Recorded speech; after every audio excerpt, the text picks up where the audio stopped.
बिस्मिल्लाहिर्रहमानिर्रहीम। अस्सलाम वालेकुम स्टूडेंट्स। ओके जी, लास्ट बच्चों हम लोगों ने एमए में चैप्टर 2 ओवरहेड में लास्ट मैंने आपको ये क्वेश्चन सॉल्व करवाया था। क्वेश्चन नंबर 2 और टर्म 5 वाला हमने क्वेश्चन क्लास में किया था जी।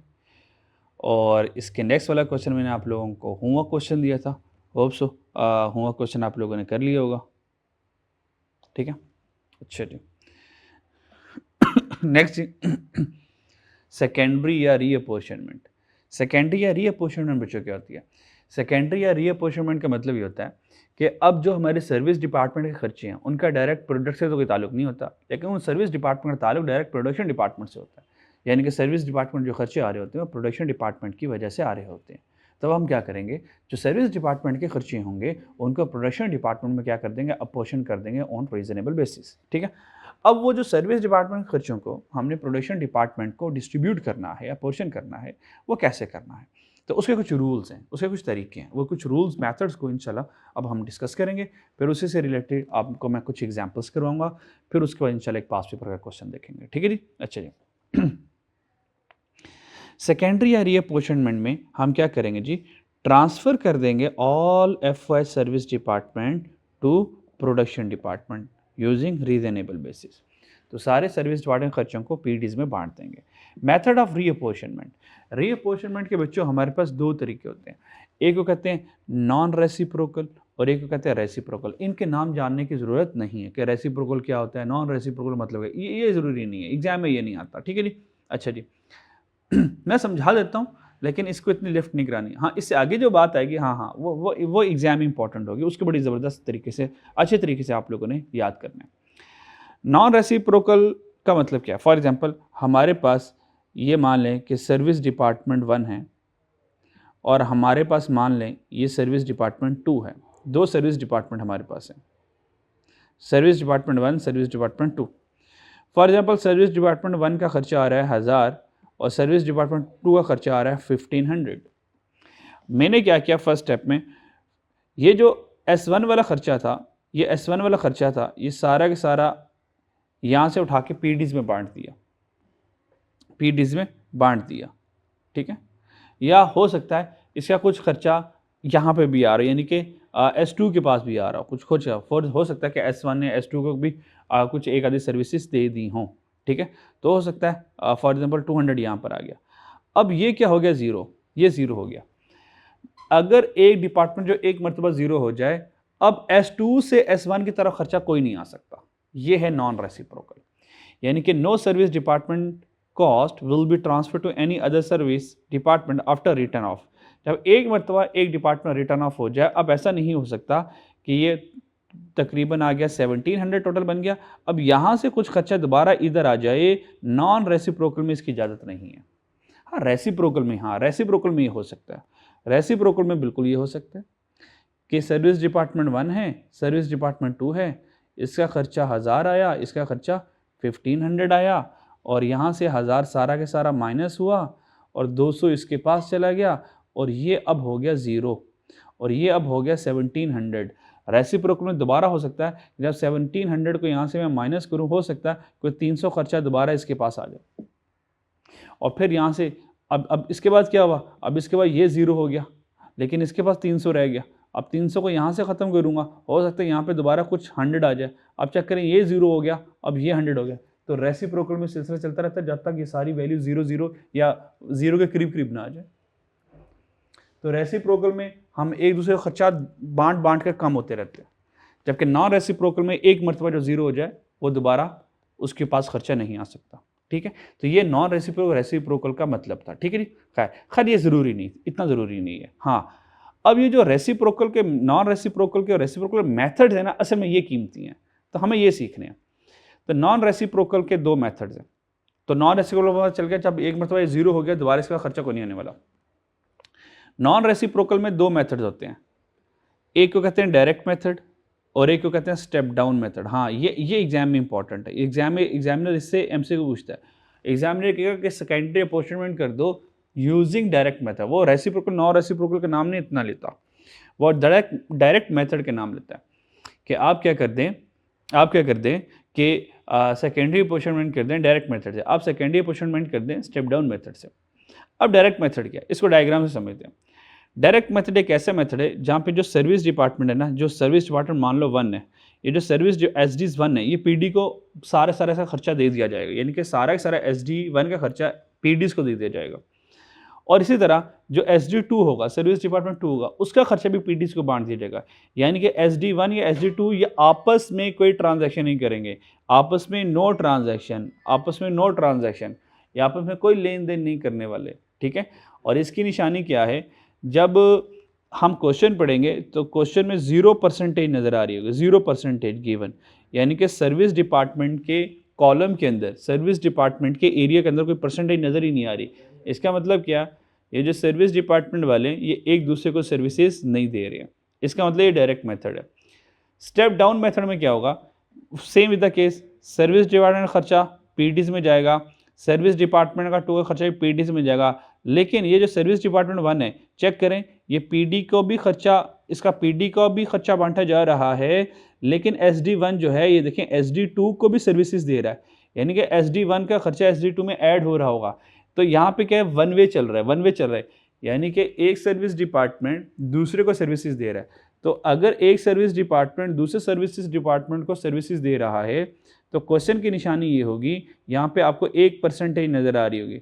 जब 1% नज़र आ रही होगी इसका मतलब ये स्टेप डाउन मेथड है। जब सवाल में 0% नज़र आ रहा होगा इसका मतलब डायरेक्ट मेथड है। इसका मतलब ये कोई सर्विस डिपार्टमेंट एक दूसरे को सर्विसेज नहीं दे रहा। डन जी। अच्छा जी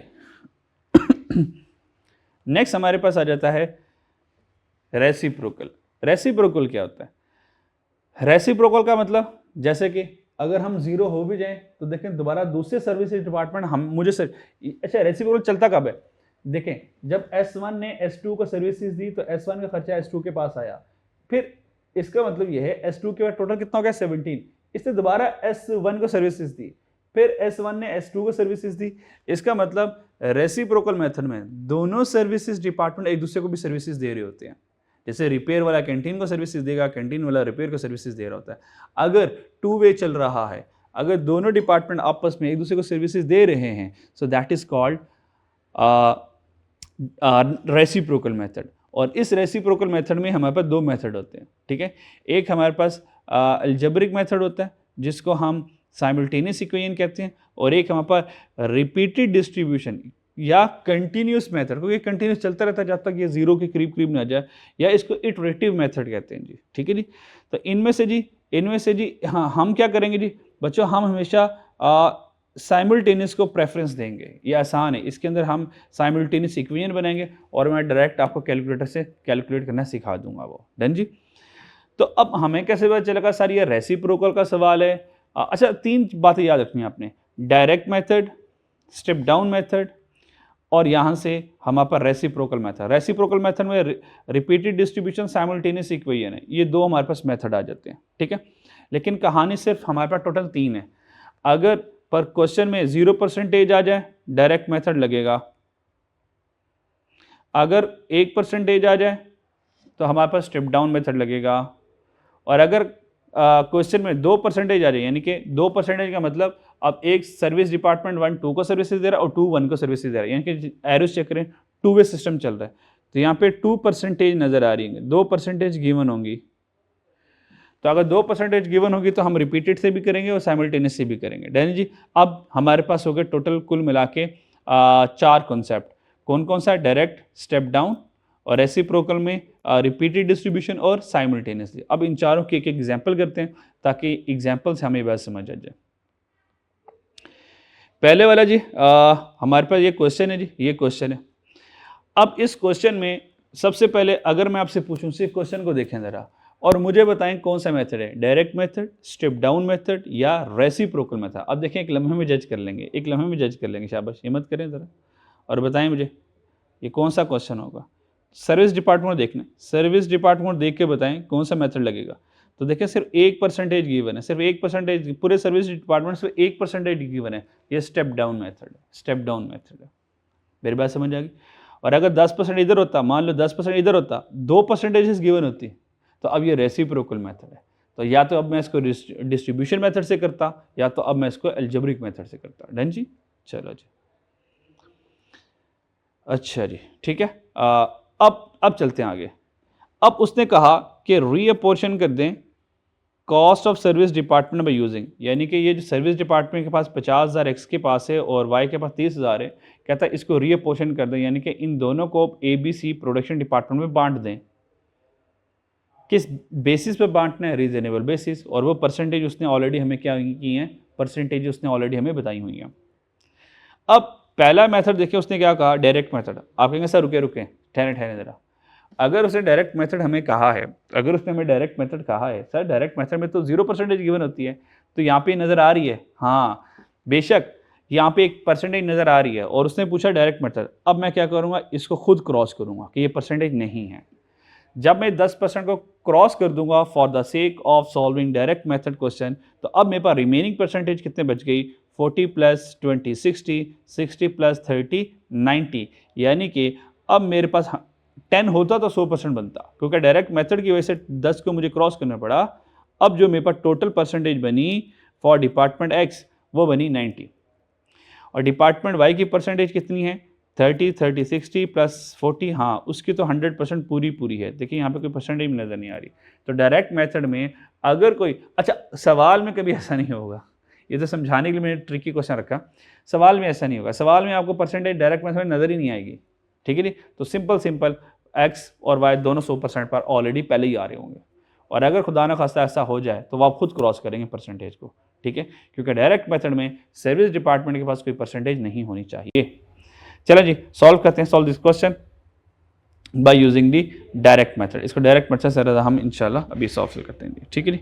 आ जाए ज़रा, हमारे पास production department A B C है, सर्विस डिपार्टमेंट हमारे पास एक्स और वाई हैं। तो सबसे पहले सॉल्व करेंगे इस क्वेश्चन को डायरेक्ट मेथड से। क्वेश्चन नंबर ए जी, और डायरेक्ट मेथड है जी हमारे पास।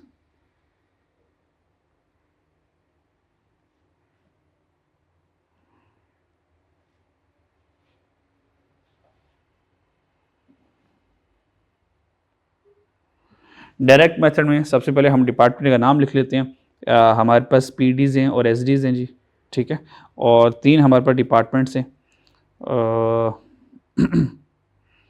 डिपार्टमेंट ए है हमारे पास,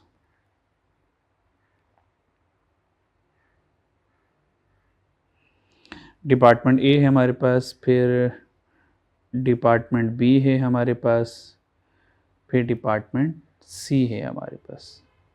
3 डिपार्टमेंट हो गए, और 2 हमारे पास सर्विस डिपार्टमेंट आ जाएंगे, और सर्विस डिपार्टमेंट हमारे पास यहाँ से एक्स आ गया जी, और सर्विस डिपार्टमेंट हमारे पास यहाँ से बच्चों वाई सर्विस डिपार्टमेंट आ गया। तो ये हमारे पास सर्विस डिपार्टमेंट आ गया, सो दैट इज़ द एसडीज़। और ये रेड वाले हमारे पास प्रोडक्शन डिपार्टमेंट आ गए, सो दैट्स अ पीडीज़, ठीक है, ये हमारे पास आ गए। ये ऑलरेडी इनके ओवरहेड्स ऑलरेडी हमारे पास गिवन थे, तो उन्हीं ओवरहेड्स को क्या करेंगे हम जी? यूज़ करेंगे जी। अच्छा जी, ओवरहेड हमारे पास गिवन है जी।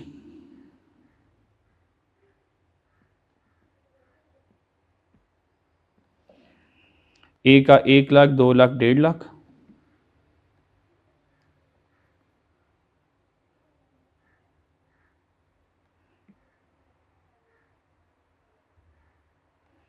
एक लाख, 2 लाख और 1.5 लाख, और एक्स का आ गया 50 और 30,000।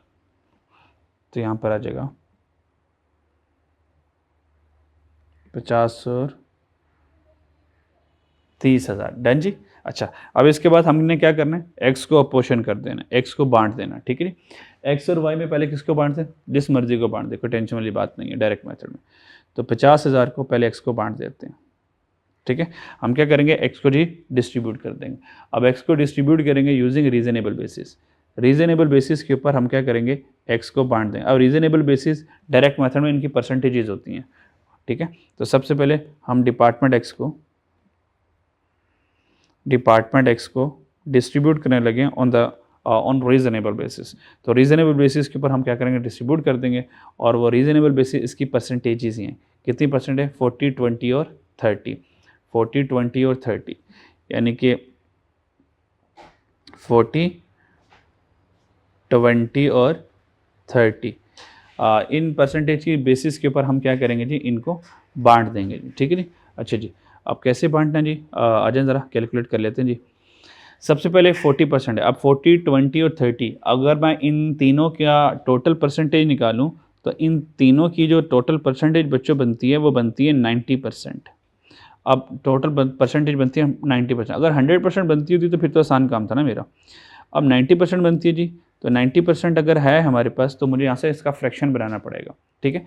अच्छा, अब ए का हिस्सा कितना है, ए का हिस्सा है 90 में से 40, यानी कि 90, 40/90, तो 40/90 करूँगा ए के लिए, ठीक है जी। तो यहाँ पे मुझे फ्रैक्शन बनानी पड़ेगी ए की, कैसे बनेगी, 40/90 या 4/9 भी आप कर सकते हो। मल्टीप्लाई बाय टोटल खर्चा कितना है, 50,000, तो क्या कर दूंगा, ये 50,000 यहाँ से ये कर दूंगा, तो ये ए का आंसर आ जाएगा। बी का आंसर कैसे आ जाएगा, 20/90 इंटू 50,000, ये बी का खर्चा आ जाएगा। और सी का कैसे आ जाएगा जी, 30/90 मल्टीप्लाई बाय 50,000, ये हमारे पास सी का खर्चा आ जाएगा। पहला वाला सवाल था तो इसलिए मैंने ऐसे आपको वर्किंग शो करवा दी, उसके बाद तो डायरेक्ट हम कैलकुलेटर से सॉल्व किया करेंगे जी, ठीक है जी। अच्छा जी, अब पहले वाले का ज़रा खर्चा देखें, पहले वाले का खर्चा कितना आता है जी, ज़रा देखें ज़रा आप, तो आपके पास बन जाता है जी 4/9 मल्टीप्लाई बाय जी 50,000, ठीक है जी। तो ये बन जाता है आपके पास पेंटा 2, ठीक है जी। तो पेंटा 2 हमारे पास आ जाता है जी, ठीक है जी। तो पेंटा 2 यहाँ पर आ जाएगा जी, पेंटा 2, ठीक है। अब मुझे बी का खर्चा चाहिए जी, तो बी का खर्चे के लिए क्या करेंगे, 2 आ जाएगा यहाँ पे, बस 4 है तो इसकी जगह मैं याद दूंगा यहाँ पे 2, और लो जी ये मेरे पास आंसर आ जाएगा। सो दैट इज़ दी पेंटा 1 आ जाएगा जी, तो यहाँ से आ जाएगा पेंटा 1 आ जाएगा। और फिर लास्ट वाले के लिए क्या करेंगे जी, आ जाएगा 3, तो कोई नहीं यहाँ पे रख लेते हैं हम 3, ये 3 रख लेते हैं जी। आंसर क्या आता है जी, 1,667, तो हमारे पास आ जाएगा जी 1,667। तो ये देखें हमने x को यहाँ से कर दिया पी डी को अपोर्शन कर दिया। तो डायरेक्ट मेथड में हम क्या करेंगे जी, डायरेक्ट मेथड में हमने सर्विस डिपार्टमेंट को प्रोडक्शन डिपार्टमेंट बांट दिया। अच्छा जी, अब सर्विस डिपार्टमेंट एक्स हमारा क्या हो गया जी, 0 हो गया। अब 0 हो गया जी, अब इसी तरह हम क्या करेंगे, वाई को भी अपोर्शन कर देंगे जी। तो वाई को अपोर्शन करेंगे जी, वाई को बांटना है 30,000 से, ये हमारे पास 30,000 आ गया। अब 30,000 को हम बांट देंगे डिपार्टमेंट वाई। अब डिपार्टमेंट वाई को बांटते हैं। अब डिपार्टमेंट वाई की परसेंटेज चेक करें, 30, 30, 40, यानी कि 30 और 30, 60, 60 और 40, 100 बनता है। तो बस इन्हीं की यही परसेंटेज बना लेंगे जी। 30% मीन 0.3, 0.3 और ये 0.4 बन जाएगा। तो परसेंटेज की फ्रैक्शन बनाने की जरूरत नहीं है अगर टोटल 100% है। ऊपर फ्रैक्शन क्यों बनाई, क्योंकि टोटल 90 पे था मेरे पास, 100 पर होता तो कभी फ्रैक्शन मैं ना बनाता, ठीक है जी। सिंपल इज दैट, 30,000 का आपने लेना है 30%, 30%, 40%, यानी कि पहले आप लेंगे जी 30%, फिर लेंगे जी 30%, फिर लेंगे जी 40%। तो डायरेक्ट जी हमारे पास ये आंसर आ जाएंगे। तो 30,000 का 30% ले जी, कितना आ गया, वाई को डिस्ट्रीब्यूट करना है ना, वाई को डिस्ट्रीब्यूट करना, हाँ 30,000 का ले लें जी, 9,000 आ गया। तो बी में भी 9,000 आ गया, 9 अगर 18 ये हो गया, तो पीछे 12,000 ये बच गया, फिर हो गया, ठीक है। इन सारों को हमने डिस्ट्रीब्यूट कर दिया, और जब इन सारों को डिस्ट्रीब्यूट किया तो अब चेक करें कि हमारे पास दोनों सर्विस डिपार्टमेंट 0 हो गए। तो सेकेंडरी पोर्शन में सर्विस डिपार्टमेंट एक्स भी 0 हो गया और वाई भी 0 हो गया। अब हम देखेंगे ए बी सी के बाद एक्स्ट्रा खर्चा सर्विस डिपार्टमेंट की तरफ से कितना आया। अब सारा टोटल करते हैं, 1 लाख प्लस 22,000 फिर 9,000 जी, ये टोटल ओवरहेड्स आ जाएंगे। अब 131,222 और बी वाला जी क्या आता है जी,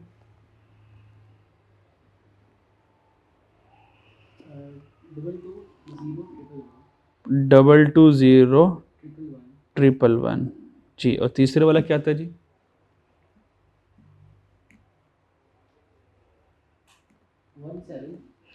178,667। लो जी, ये हमारे पास आंसर आ गया। तो ये हमारे पास डायरेक्ट मेथड था। तो डायरेक्ट मेथड में हमने क्या पढ़ा था जी, सेकेंडरी पोर्शन में कितने तरीके पढ़े थे जी? हमने पढ़े थे 3 तरीके। तो डायरेक्ट मेथड में कोई परसेंटेज गिवन नहीं होती और डायरेक्ट मेथड में कोई सर्विस डिपार्टमेंट एक दूसरे को सर्विसेज नहीं देता। सर्विस डिपार्टमेंट 1 भी पीडी को सर्विसेज देगा, 2 भी पीडी को डायरेक्ट देगा, कोई परसेंटेज गिवन नहीं होगी। फिर स्टेप डाउन मेथड में क्या पढ़ा था? हाँ, अब एक सर्विस डिपार्टमेंट किसी दूसरे को भी सर्विसेज देगा, जबकि रेसिप्रोकल में दोनों सर्विसेज डिपार्टमेंट आपस में एक दूसरे को सर्विसेज भी देंगे। ठीक है जी। तो हमने कौन सा भी एग्जांपल की? डायरेक्ट मेथड वाली। और डायरेक्ट मेथड में कहा था 0% गिवन होगी। तो यहाँ पे अगर 0% गिवन ना हो तो हम वही परसेंटेज क्रॉस खुद करेंगे ताकि यहाँ पे 0% बने, फिर हम डायरेक्ट मेथड लगा पाएँ। अब सेकंड स्टेप क्या है जी? सेकंड मेथड क्या है? Step down method. आपको पता है स्टेप डाउन मेथड में आइए ज़रा, स्टेप डाउन मेथड में 1% गिवन होती है क्योंकि एक सर्विस अब दूसरे सर्विसेज को भी सर्विसेज दे रहा है। तो हम जब क्वेश्चन में आए तो क्वेश्चन में जब हमने सर्विस डिपार्ट अब मैं ना इसको क्रॉस कर दूंगा, अब इसकी ज़रूरत नहीं है मुझे, इसकी ज़रूरत नहीं है। ठीक है, अब इसकी ज़रूरत भी नहीं है। अब चेक करें, ये सर्विस डिपार्टमेंट है तो कितनी परसेंटेज नज़र आ रही है सर्विस डिपार्टमेंट में? 1 नज़र आ रही है। तो इसका मतलब ये प्योर स्टेप डाउन का क्वेश्चन है, प्योर स्टेप डाउन का क्वेश्चन है। अगर एग्जामिनर कहता कि रीअपोर्शनमेंट कर दो और मुझे ये मेथड बताता ही ना कि डायरेक्ट लगाओ स्टेप डाउन लगाओ, तो 1% को देख के मैं स्टेप डाउन लगाता मैं। ठीक है जी। अब क्योंकि उसने कह दिया कि डायरेक्ट मेथड भी लगाओ तो फिर मुझे परसेंटेज 0 चाहिए होती, तो फिर मैं 10% को ख़त्म किया था खुद से। चलें जी आगे आ जाए जी, step down method.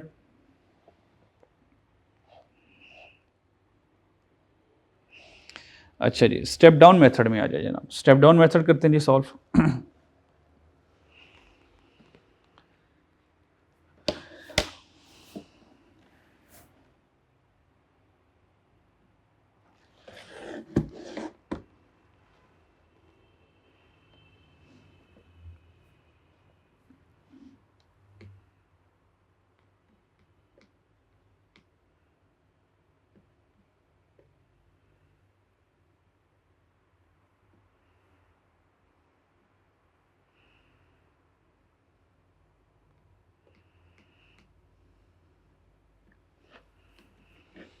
Step down method आ गया, डायरेक्ट मेथड आ गया। अब यहाँ पर हम करेंगे स्टेप डाउन मेथड, फिर हम करेंगे जी रेसिप्रोकल मेथड और फिर हम करेंगे जी अलजेब्रिक मेथड। ठीक है जी, तीनों का हम डेटा पहले ही बना लेते हैं।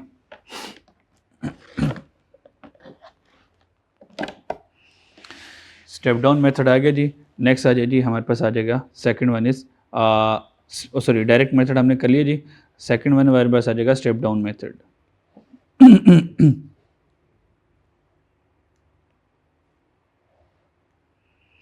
स्टेप डाउन मेथड,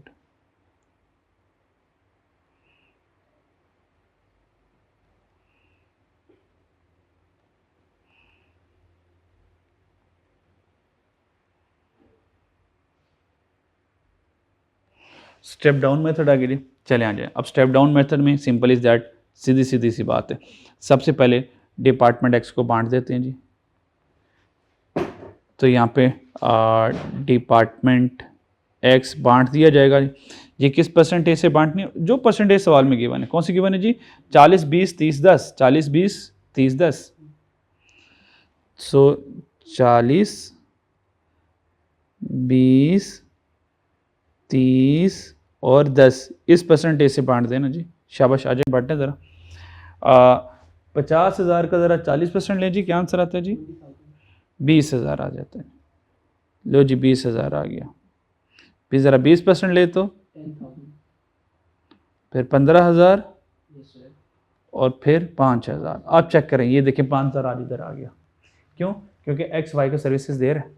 क्वेश्चन में देखें ज़रा, क्वेश्चन में देखें, ये जो डिपार्टमेंट एक्स है, ये जो डिपार्टमेंट एक्स है, ये 10% सर्विसेज चेक करें किसको दे रहा है? वाई को दे रहा है। तो इसका मतलब एक्स का खर्चा वाई में आएगा। चलो जी, ये डिस्ट्रीब्यूट हो गया, ख़त्म कहानी। अब जब हमने आगे y को बांटना है ना, अब y 30 नहीं रहा क्योंकि 5,000 x की तरफ से आ गया। अब y के बाद टोटल खर्चा कितना हो गया? 35,000। तो ये 35,000 बांटा जाएगा। आइए ज़रा 35,000 को बांटते हैं और ये हमारे पास है डिपार्टमेंट y और इसकी परसेंटेज क्या थी जी? 40 40 20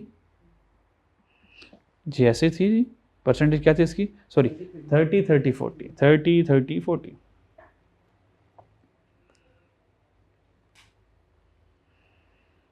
30 30 और 40 जी जनाब।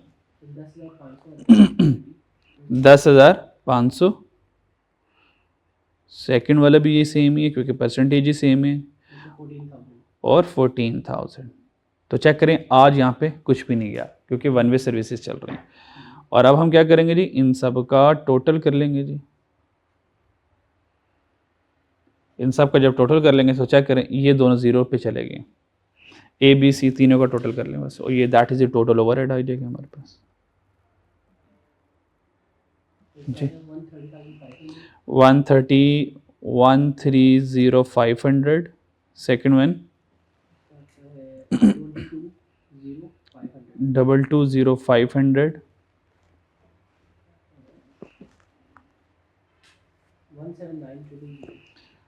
179,000। So that's my answer. ये मेरे पास स्टेप डाउन मेथड हो गया, और बच्चों ये हमारे पास डायरेक्ट मेथड हो गया। ये दोनों मेथड कंपैरेटिवली आपके सामने यहाँ पे नज़र आ रहे हैं जी। तो चेक करें, डायरेक्ट मेथड में कोई एक किसी का खर्चा दूसरे में देखें आ ही नहीं रहा होता, और स्टेप डाउन में देखें एक का खर्चा दूसरे के पास आ रहा होता। अब हम करने लगे रेसिप्रोकल, ठीक है। अब एक का खर्चा दूसरे के पास आ रहा होगा, ठीक है। तो सेकंड जी, क्वेश्चन नंबर 5 है जी, कहता है रिपीटेड मेथड और अलजेब्रिक मेथड से सॉल्व कर दीजिए। क्वेश्चन नंबर 5 है जी। क्वेश्चन नंबर 5 का पार्ट 1 करेंगे जी रिपीटेड से जी। ये रिपीटेड से क्वेश्चन सेम क्वेश्चन ऊपर वाला, पर हम रिपीटेड मेथड से करेंगे जी। सो क्वेश्चन नंबर 5 है जी, क्वेश्चन नंबर 5, और ऊपर वाला था क्वेश्चन नंबर 4। क्वेश्चन नंबर 5 को हम जी किस मेथड से करेंगे, रिपीटेड डिस्ट्रीब्यूशन मेथड से करेंगे जी।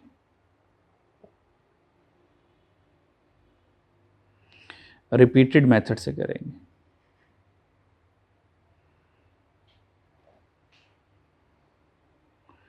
चलें जी, आ जाए ज़रा रिपीटेड मेथड से क्वेश्चन को सॉल्व करते हैं। अच्छा, अब परसेंटेजेस आपको पता है कैसे लगानी है, वो आपको लगाना आ गया, क्योंकि यहाँ पे हमें काम ज़रा लेंथी करना है, तो इसलिए फिर हम ज़रा ध्यान रखेंगे ज़रा, ठीक है जी। तो सबसे पहले आ जाए जी डिपार्टमेंट एक्स को बांटते हैं जी। डिपार्टमेंट एक्स हमारे पास कितना जी, 50,000। तो 50,000 को सबसे पहले बांटते हैं। अब 50,000 को बांटने की परसेंटेज क्या जी, ऊपर से बेसे देख सकते हैं, 40 20 30 10, 40 20 30 10, ठीक पता ही है ना कि लिखने की ज़रूरत है, ठीक है जी। बेशक यहाँ पे लिख लें, एक्स की जो परसेंटेजेस हैं 40 20 30 और 10 हैं, और वाई की कितनी जी 30 30 और 40 हैं जी, ठीक है जी, ताकि यहाँ से जल्दी से देखें, हम बार बार सवाल की तरफ नहीं जाएंगे। अब 50 है जी, अब 50 को पहले तरीके से बांटना है, ठीक है जी। तो यहाँ से आ जाएगा डिपार्टमेंट एक्स आ जाएगा, ठीक है जी। चलें जी पहले वाला कितना आता है, 20,000, फिर 10,000, फिर 15,000, और फिर 5,000। ये पहले वाला वही होता है जो स्टेप डाउन वाला मेथड। अब चेक करें, ये देखें, अब इसका खर्चा इसके पास आ गया। अब चेक करो, ये जीरो हो गया, ये जीरो नहीं हो गया। अब ये कितना बन गया 35। अब 35 को माइनस कर दूंगा। अब ज़रा मैं इसका कलर चेंज कर लेता हूँ ताकि पता चले क्या हो रहा है। कलर चेंज कर लेता हूँ, ये 35,000, क्योंकि यहाँ पे कैलकुलेशन ज़्यादा है।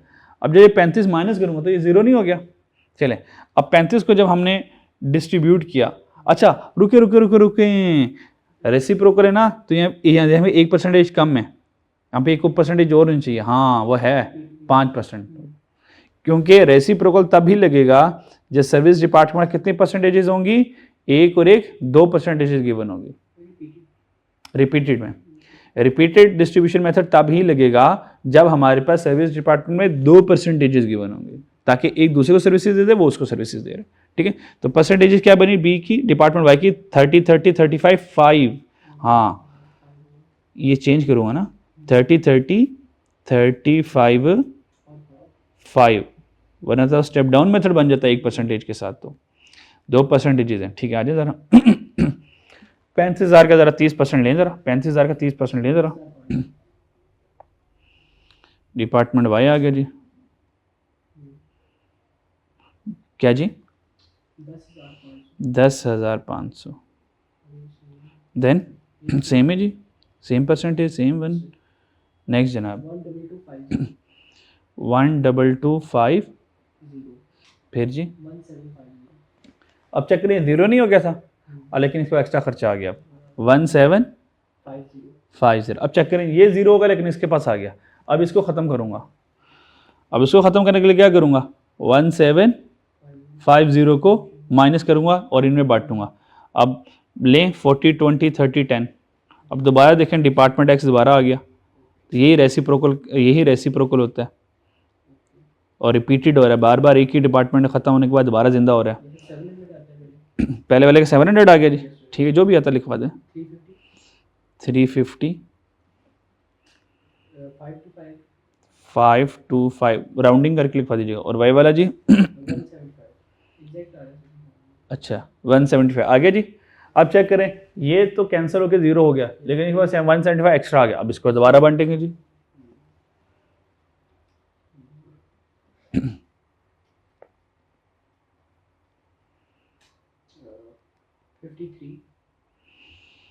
फिफ्टी थ्री बस ठीक है, कर लें, एक को हम कम कर देंगे ना, एक हम कम कर देंगे। नहीं, ये दोनों परसेंटेज सेम है, इसको 53 रहने, आगे में से किसी में से एक कम कर लेंगे, कोई मसला नहीं है, 1 रुपये की खैर है। 61 जनाब आगे।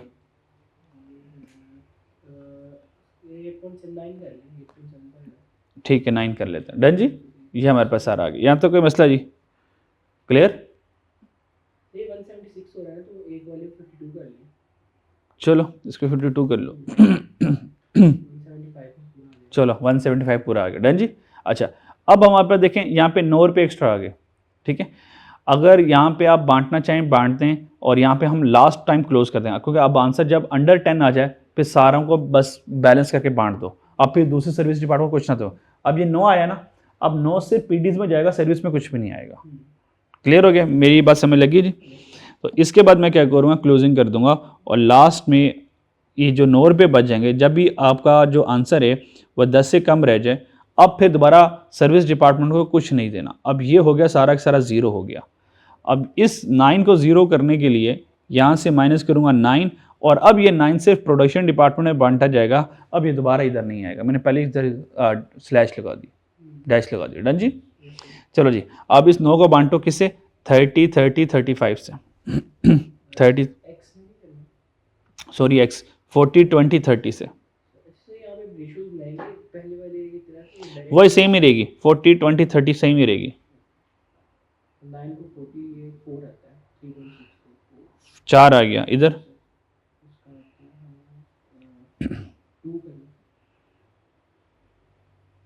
बस ठीक है, 4 और 2 6 हो गया। ऑब्वियस बात है अब इधर 3 ही आना है, पक्की बात है, ताकि 9 पूरा बांटा जाए। बस एंड में आपने ऐसे बैलेंसिंग सबको देते ना, डन जी।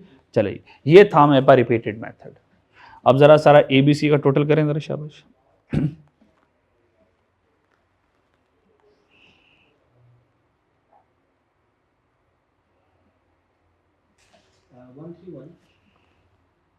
वन थ्री वन 257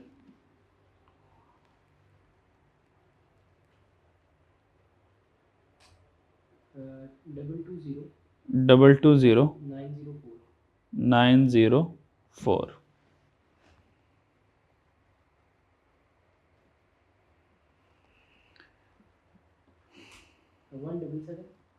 177 839 और ये भाई साहब हो गए 0, डन जी। बस ये है रिपीटेड मेथड से आंसर, क्लियर। अब ये जो हमने इतने चक्कर लगाए उसको उसका आंसर उसको बांट दिया, इतने चक्कर लगाए फिर कहीं जाके जीरो हुआ। अलजेब्रिक मेथड क्या करेगा, एक एक स्टेप पे सबको जीरो कर देगा। जो अलजेब्रिक मेथड होगा, जो साइमल्टेनियस इक्वेशन होगी, ये एक एक स्टेप पर क्या कर देगा, इनको जीरो कर देगा, ठीक है ना। अच्छा जी, अब लेकिन उसके लिए थोड़ी सी मैथमेटिक्स कैलकुलेशन चाहिए होंगी जी, ठीक है जी, उसको हमें सीखना पड़ेगा। अब यहाँ पर आ जाए, ये हमारे पास आ गया, second one is algebraic method.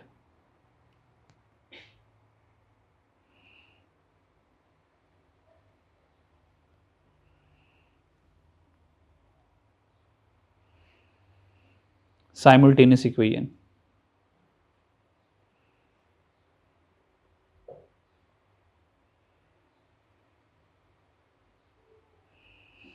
Algebraic method है जी, और हमारे पास आ जाएगा साइमल्टेनियस इक्वेशन। अब ये साइमल्टेनियस इक्वेशन बनाना थोड़ा सा आर्ट है, लेकिन मुश्किल नहीं है, बड़ा आसान है।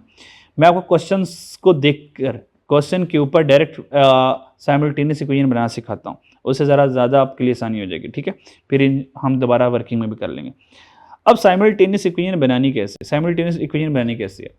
साइमल्टेनियस इक्वेशन बनानी है आपने इस तरह से, वर्टिकल फॉर्म में ऐसे करके, इस तरह से आपकी साइमल्टेनियस इक्वेशन बनेगी। एक्स की भी और एक्स की भी ऐसी बनेगी और वाई की भी ऐसी बनेगी। डन जी। अच्छा जी, अब चेक करें, ये जो डिपार्टमेंट एक्स है ये 10% वाई का सर्विसेज दे रहा है, और ये वाई जो है ये 5%, ये जो वाई है ये 5% एक्स्ट्रा सर्विसेज दे रहा है। अगर यहाँ से मैं साइमल्टेनियस इक्वेशन बनाऊँ पहले वाली एक्स की, क्या बनाऊँ पहले वाले एक्स की, तो यहाँ से बनेगा एक्स, यहाँ से लिखेंगे क्या लिखेंगे एक्स, फिर आएगा यहाँ पे इक्वल, क्या लिखेंगे equal, x is equal to क्या लिखेंगे 50,000 प्लस 5% ऑफ वाई, ये हमारे पास इक्वेशन बन गई। इस तरह y is equal to 30,000 plus 10% of x बन जाएगा। डन जी। और अगर मैं इसको आपके सामने लिखूं तो ये बनेगा x is equal to 50,000 plus 0.05 y। क्या मेरी बात समझ आ गई? ये 5% ऑफ y लिखा हुआ है। और अगर हम y को देखें तो क्या बनता है 30,000 प्लस 0.1 x, ये हमारे पास साइमल्टेनियस इक्वेशन बन जाएगी। बस इससे क्या करेंगे, एक लम्हा में आंसर तक पहुंच जाएंगे। डन जी, क्लियर। अच्छा, अब इसी को दोबारा हम सोल्यूशन में लिखते हैं। तो ये साइमल्टेनियस इक्वेशन हम क्या करेंगे जी, क्वेश्चन से डायरेक्ट देख लिया करेंगे। चलें जी, तो यहाँ पर आ जाए जी साइमल्टेनियस इक्वेशन।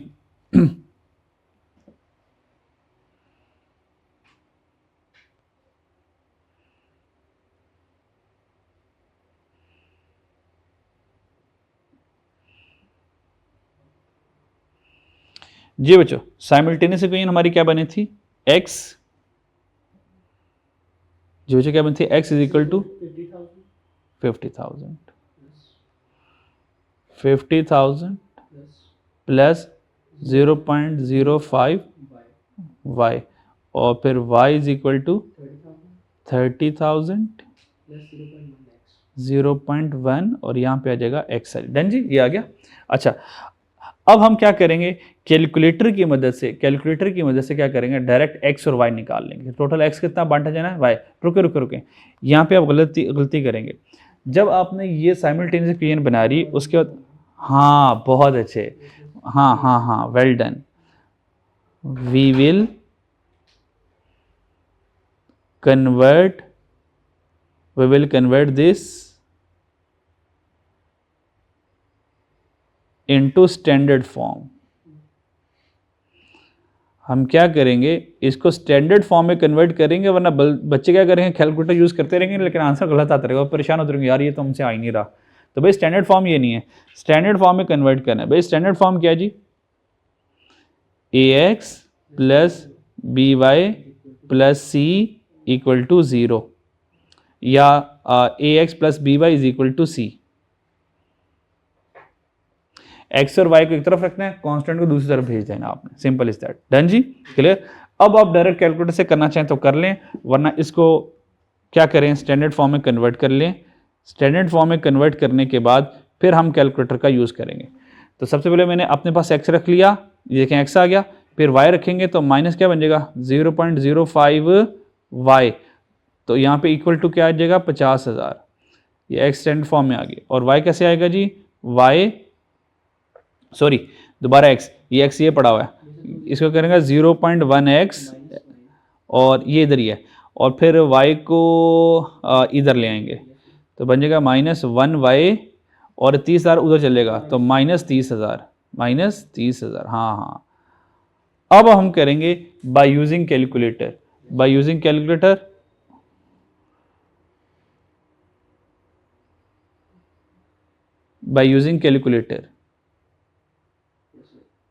अब कैलकुलेटर की मदद से हम क्या करेंगे, यहाँ से डायरेक्ट x और y फाइंड कर लेंगे। क्या करेंगे, यहाँ से डायरेक्ट x और y फाइंड कर लेंगे, और ये जो x और y होगा ये हमारा फाइनल आंसर होगा।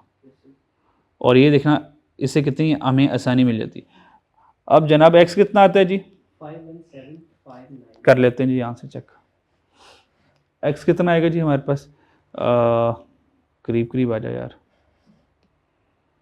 अच्छा जी, साइमल्टेनियस इक्वेशन बनानी है तो सबसे पहले मॉड प्रेस करेंगे जी, और 5 पे आ जाएगी इक्वेशन आ जाएगी, और पहली वाली इक्वेशन ही है जो चेक करें स्टैंड फॉर्म क्या है, ax by is equal to C. तो फर्स्ट प्रेस करेंगे जी, सबसे पहले x आएगा, x का वेरिएबल यहाँ पे कितना है 1, कोफिशिएंट 1 है तो 1 आ गया। इक्वल प्रेस करेंगे जी, -0.05 प्रेस करेंगे जी, फिर इक्वल प्रेस करेंगे जी, फिर 50,000 लिख देंगे, लिख दिया जी 50,000, 50,000 आ गया जी हमारे पास। इक्वल प्रेस करेंगे, फिर 0.1 x लिखेंगे, 0.1 लिखेंगे जी, और y कितना है वही किधर गया, y कितना जी -1 है जी। इक्वल प्रेस करेंगे और -30,000 लिखना है, -30,000 पूरा लिखना है। तो पहला क्लिक करेंगे तो ये यहाँ पास x आ गया, तो दैट इज 517, हाँ 51759। तो ये लिख लेते हैं 51759, 51759 ये आ गया। और इसी तरह दूसरा क्लिक करेंगे तो ये y आ जाएगा, कितना जी 35176, 35176, ये हमारे पास y आ गया। डन जी। इसका मतलब ये टोटल x इतना बांटा जाएगा, टोटल y इतना बांटा जाएगा। डन जी। अब देखें ये मैंने आपको समझाने के लिए इतनी वर्किंग की है, वरना मैं डायरेक्ट क्वेश्चन से देखकर साइमल्टेनियस इक्वेशन डायरेक्ट कैलकुलेटर पे लिखूंगा और डायरेक्ट मैं ये टोटल तक पहुंच जाऊंगा। डन जी। और अगर क्वेश्चन में एग्जाम में क्वेश्चन आ गया फिर डायरेक्ट नहीं करना, फिर इसके नंबर रखे होंगे उसने इसके नंबर रखे होंगे, तो आप ये डिज़ाइन उसको बना के दिखाओगे। डन जी। ये तो हमें पता आ गया कैलकुलेटर से हमने छाप दिया, वरना आगे आप इसका सोल्यूशन देखें ना वो प्रॉपर से सॉल्व किया होगा, वो हम नहीं करेंगे, हम लिखेंगे बाय यूजिंग कैलकुलेटर। डन जी। लेकिन ये सारी वर्किंग उसको दिखा देंगे तो इम्प्रेस होगा वो।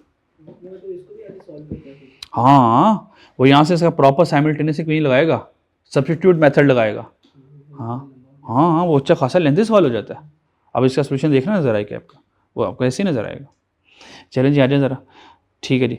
तो यहाँ से हमने यहाँ से अलजेब्रिक मेथड साइमल्टेनियस क्या बताता है, कैसा बताता है, टोटल कहता है कि टोटल x इतना बांटा जाएगा, x कितना बांटा जाएगा टोटल कुल मिला के x कितना बांटा जाएगा।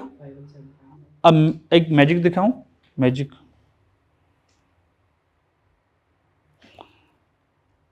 टोटल x इतना बांटा जाएगा। अब मैजिक कितना, दोबारा पढ़ो जरा क्या लिखा हुआ 517। अब कैलकुलेटर पकड़ो जरा और जरा रिपीटेड मेथड पर आए, और रिपीटेड मेथड में देखें हमने कुल x कितना बांटा है, चेक करें। ये वाला 50,000, फिर 179, 1750, फिर 9, चेक करें क्या बना 51759। तो चेक करें, इसने पहले बता दिया कि 51759 टोटल बांटा जाएगा। ये इसकी बरकतें होती है। डन जी। तो हम इसको क्या कर देंगे, माइनस कर देंगे 51759। आ जाए ज़रा। तो सबसे पहले डिपार्टमेंट एक्स को बांटते हैं, 51759। एक और मज़े की बात, चेक करें मेरे पास है कितना 50,000, तो मैं कैसे 517 बांट सकता हूँ, अलजेब्रिक मेथड है, फ्यूचर जानता है ना, उसको पता है जो एक्स्ट्रा 1759 है ये आगे आना है, वाई की तरफ से आ जाना है, तो टोटल जो है वो पूरा हो जाएगा। 50,000 है ना, पॉजिटिव, नेगेटिव कितना है 517 है, नेगेटिव ज़्यादा है पॉजिटिव कम है, तो जीरो तो नहीं हो सकता। इसका मतलब कुछ प्लस जो है वो वाई की तरफ से आएगा भी। कितना आएगा 1759। चलें यार, इसकी रेशियो क्या थी, डिपार्टमेंट एक्स आ गया जी। डिपार्टमेंट एक्स की रेशियो क्या थी जी 40 20 30 10, वो लिखा हुआ 40 20 30 10, 40 20 30 10। चलो बांटो इससे 20704।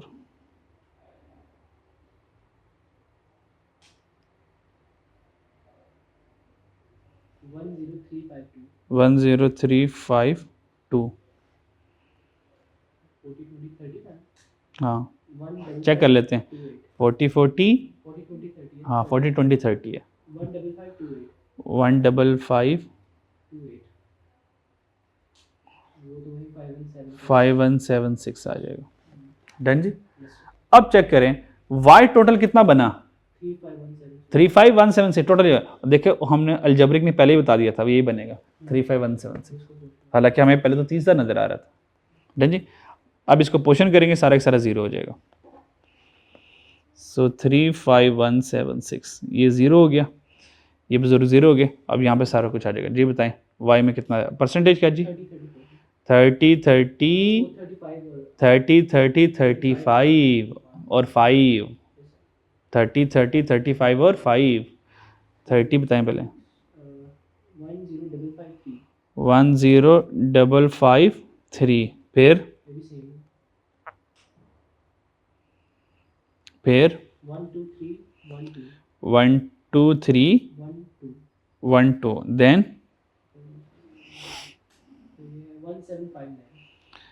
1759 डन जी। अब ज़रा इनका टोटल करेंगे जी, और लो जी टोटल हो जाएगा, एक्स और वाई 0 पे निकल गए, ये 0 पे निकल गए, और ए बी सी का टोटल कर लें ज़रा। 131257 फिर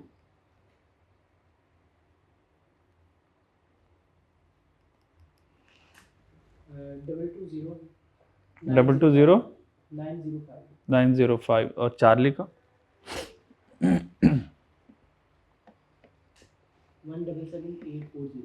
177840 डन जी। ये हमारे पास आंसर। अब चेक करो ये वाले आंसर और रिपीटेड डिस्ट्रीब्यूशन के, रिपीटेड डिस्ट्रीब्यूशन आंसर चेक करो, दोनों सेम होंगे, चेक कर लो ज़रा, ये देखो दोनों सेम है। यहाँ पे देखें, इस मैच विद दिस सेम, ये सेम, ये सेम, ठीक है। तो रिपीटेड मेथड हो या अलजेब्रिक मेथड हो, आंसर सेम होंगे, बस थोड़ा सा वर्किंग का डिफरेंस है। डन जी, क्लियर हो गया जी, कोई मसला यहाँ तक? चारों मेथड क्लियर हो गए। ये हमारे पास आ गए चारों मेथड, ये वाला direct method, step down method, repeated method, algebraic method. Clear हो गया? ठीक है जी। अब एक डायरेक्ट में रेशियो वाला, वो डायरेक्ट मेथड में कोई रेशियो गिवन नहीं होती, कोई परसेंटेज गिवन नहीं होती, फिर पता चलता है डायरेक्ट मेथड 0% गिवन, क्योंकि कोई सर्विस डिपार्टमेंट दूसरे को सर्विसेज डिपार्टमेंट को सर्विसेज नहीं दे रहा। तो क्वेश्चन में अगर हम आएँ तो क्वेश्चन में देखें इस वक्त मुझे कितनी परसेंटेज नज़र आ रही है सर्विस डिपार्टमेंट में, चेक करें कितनी परसेंटेज नज़र आ रही है, 1% नज़र आ रही है ना।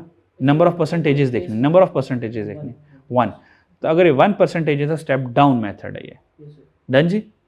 और अगर ये होता डायरेक्ट मेथड तो ये नज़र ना आती मुझे, अब कोई परसेंटेज नहीं है, अब ये डायरेक्ट मेथड बन गया। डन जी। फिर अगर ये 1% है, साथ एक और परसेंटेज आ जाए, अब कौन से बन गए? रेसिप्रोकल। अब अलजेब्रिक से कर लो या बेशक रिपीटेड से कर लो। अच्छा, फिर मैंने क्या केस सिखाया, अब ये अब दोबारा आपको कौन सी नज़र आ रही है, किस मेथड से, ये कौन सा मेथड है जी? स्टेप डाउन मेथड है। अगर मैं इसको डायरेक्ट से करना चाहता हूँ तो मुझे तो परसेंटेज नहीं चाहिए, तो मैं इसको उड़ा दूंगा। जब इसको उड़ाऊंगा तो देखिए 40 और 20 60 और 30 90, अब ये 90% के साथ चलूंगा, मैं 100 के साथ नहीं चलूंगा। ये हमने इससे किया था, ठीक है। चलें जी, अब एक पास पेपर कर लेते हैं। पास पेपर सलमान लिमिटेड वाला क्वेश्चन क्लास में भी हम करते हैं। घर से आप लोग करेंगे 4 सवाल, कितने करेंगे जी? 4 सवाल। ये चारों के चारों सवाल आप लोगों के होमवर्क में आएंगे। डन जी, क्लियर? 4 सवाल आप लोगों ने करने हैं, चारों सवाल हैं, हर एक सवाल मैक्सिमम कोई 20-20 मिनट का होगा, बस 20-20 मिनट का, मान लो 25-25 मिनट का भी है, ठीक है जी, क्लियर। तो कम से कम 1.25 घंटे में आपके साथ 4 सवाल हो जाएंगे। क्लियर हो गया? ये 4 सवाल आसान है, मेरी इसमें ज़रूरत नहीं पड़नी है आपको, अगर पढ़ती तो मैं ज़रूर करवाता, क्योंकि एक करवा दूंगा, आपको पैटर्न पता चल जाएगा, उसके बाद आपने खुद से प्रैक्टिस कर लेनी है, ठीक है। अच्छा जी। सलमान लिमिटेड ऑटम 14 पे आ जाए ज़रा, शाबाश।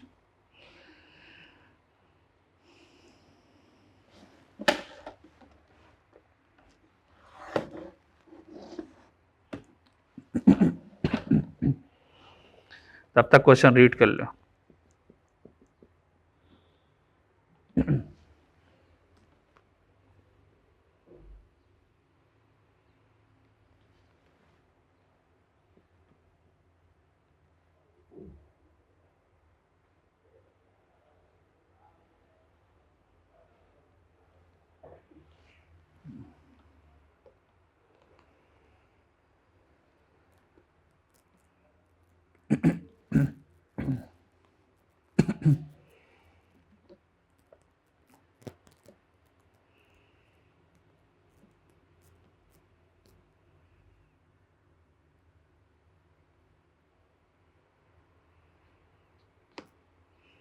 ऑटम 14, वेयर आर यू, ये आ गया ऑटम 14, सलमान लिमिटेड। चलें जी, आ जाए जी, आसान सा सवाल है, बेसिक सा सवाल है, नन्ना मुन्ना सा सवाल है, ठीक है। वैसे ही मैं ना भी कराऊँ आप लोग वैसे इसको खा पी जाएंगे, लेकिन चलो कोई नहीं, कोई शुरुआत तो मैं कर ही देता हूँ, ठीक है जी। आ जाए जी, सलमान लिमिटेड के सॉल्व करते हैं जी। सलमान लिमिटेड वाला क्वेश्चन पढ़ते नहीं। अच्छा, इससे पहले ज़रा लेक्चर नोट्स पे दोबारा आएँ। एक चीज़ के ऊपर मैंने आपको फोकस करवाना था, वो शायद मिस हो गया, मैं आपको दोबारा रिवाइज करवा दूँ ज़रा। ओवरहेड्स वाले चैप्टर में ना एग्जामिनर डिफरेंट टाइप के क्वेश्चन पूछता है। इन क्वेश्चंस को हमने क्या किया जी, कुछ डिफरेंट कैटेगरीज में बांट दिया है। जैसे कि अभी जो चल रहा है ना, ये अभी हमारा केस 1 चल रहा है। कौन सा केस 1 चल रहा है? कौन सा चल रहा है? केस 1। केस 1 में किस तरह के सवाल होंगे? केस 1 में या हर वो सवाल केस 1 की तरह सॉल्व होगा जब हमारे पास मल्टीपल डिपार्टमेंट्स हैं और वो मल्टीपल डिपार्टमेंट मिलकर क्या कर रहे हैं? एक प्रोडक्ट बना रहे हैं। एक प्रोडक्ट बना रहे हैं, यानी कि एक प्रोडक्ट मल्टीपल डिपार्टमेंट से गुजर के बन रही है। जब मल्टीपल डिपार्टमेंट सिंगल प्रोडक्ट बनाएंगे तो ये हमारा केस 1 होगा। और केस 1 के क्वेश्चन को किस तरह से सॉल्व करना है जिस तरह से हम सॉल्व कर रहे हैं। कैसे? प्राइमरी अपॉर्चनमेंट, फिर सेकेंडरी अपॉर्चनमेंट, फिर टोटल ओवरहेड ऑफ पीडीज, फिर उनका ओआर, सवाल खत्म। कैसे हमने एग्जांपल की थी, ठीक है। जैसे केस 1 की हमने एक पास पेपर किया था, वो मैंने बुक पे रखा हुई है। ऑटम 5 सॉल्व किया, ऑटम 5 सॉल्व किया, यस और नो। हम इसमें एक प्रोडक्ट बना रहे थे जिसका नाम 123 था और वो 4 डिफरेंट मशीनों से गुजर रही थी। तो मल्टीपल मशीन्स या मल्टीपल डिपार्टमेंट्स और सिंगल प्रोडक्ट। तो कैसे सॉल्व किया था हमने इसको जी, याद अगर आपको होगा तो सबसे पहले हमने इसको प्राइमरी अपॉर्चनमेंट की, फिर सेकेंडरी थी नहीं इसमें, अगर होती तो वो भी करता, फिर उसके बाद टोटल ओवरहेड आता और फिर ओवरहेड के बाद मैं यहाँ से ओआर कैलकुलेट करके ये मेरा फाइनल आंसर यहाँ पे रुक जाता है। ये है केस 1 का आंसर, इधर जाके रुका करेगा। प्राइमरी अपॉर्चनमेंट, सेकेंडरी अपॉर्चनमेंट, देन ओआर, बस खत्म। ये पैटर्न होगा इसका और ये पर्टिकुलर फॉर्मेट यही बनेगा। डन जी, ठीक है जी। अब हम पास पेपर का सवाल करने लगे हैं। आपने जब ये वाला क्वेश्चन होमवर्क में किया होगा, ये भी ऐसे किया होगा, ठीक है जी। अब हमने ये अपॉर्चनमेंट सीख लिया सेकेंडरी, अब हम पास पेपर करेंगे और पास पेपर में देखते हैं क्या क्या सीन है, क्या क्या कितने डिपार्टमेंट्स हैं, चेक कर लेते हैं ज़रा, क्या केस 1 है भी है कि नहीं है। अगर नहीं होगा तो फिर नहीं कर पाएंगे हम अभी, क्योंकि सीखा नहीं केस 1 के अलावा। अब चेक करें, Salman limited has 2 production department. लो जी, पता चल गया प्रोडक्शन डिपार्टमेंट तो 2 हैं और 2 सर्विस डिपार्टमेंट है, ठीक है जी। तो 2 प्रोडक्शन डिपार्टमेंट है, 2 सर्विस डिपार्टमेंट। डन जी, रिक्वायरमेंट पर हैं जी।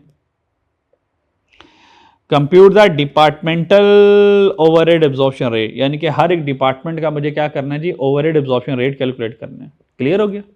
अच्छा, जब डिपार्टमेंट ओवरहेड रेट कैलकुलेट करना है तो हम केस 1 यूज़ करेंगे। केस 1 यूज़ करेंगे क्योंकि हमारे पास क्या है, डिफरेंट डिपार्टमेंट्स है और उसने प्रोडक्ट के बारे में नहीं बताया तो प्रोडक्ट सिंगल ही होगी, ठीक है। और अगर डिपार्टमेंट वाइज ओआर कैलकुलेट करना है तो वो केस 1 होगा हमारे पास। क्लियर? अच्छा जी, सवाल में हमारे पास पीडीज और एसडीज आ गए, ये इनके कॉमन एक्सपेंसेस आ जाएंगे, कुछ अपने खर्चे आ जाएंगे और ये हमारे पास कॉमन एक्सपेंसेस आ जाएंगे। यहाँ पे बच्चों आपको पता है ना, ओवरहेड में हमेशा 2 चीज़ें होंगी, कॉमन एक्सपेंसेस होंगे और उसके बाद उसकी बेस होगी।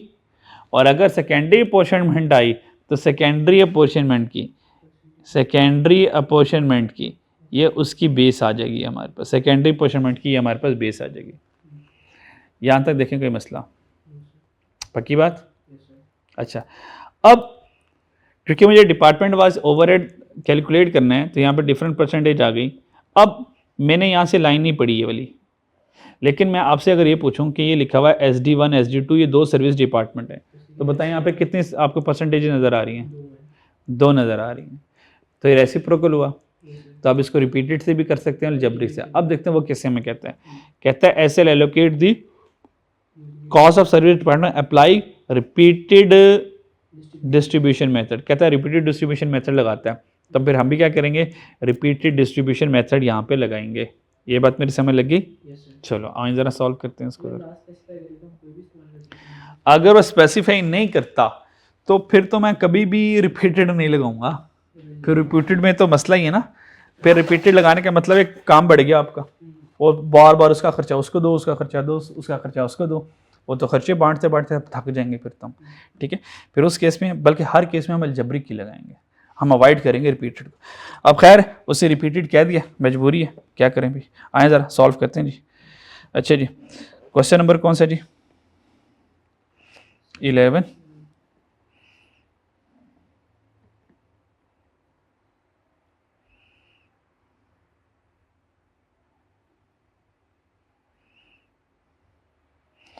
क्वेश्चन 11 सलमान लिमिटेड है जी, और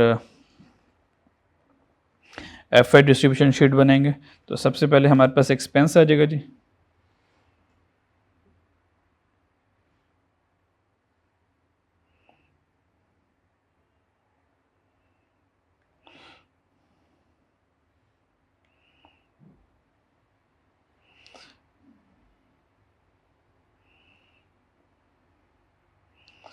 दो पीडीज और दो एसडीज हैं जी।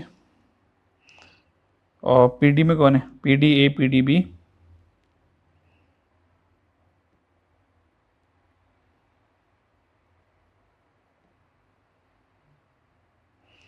पीडी ए,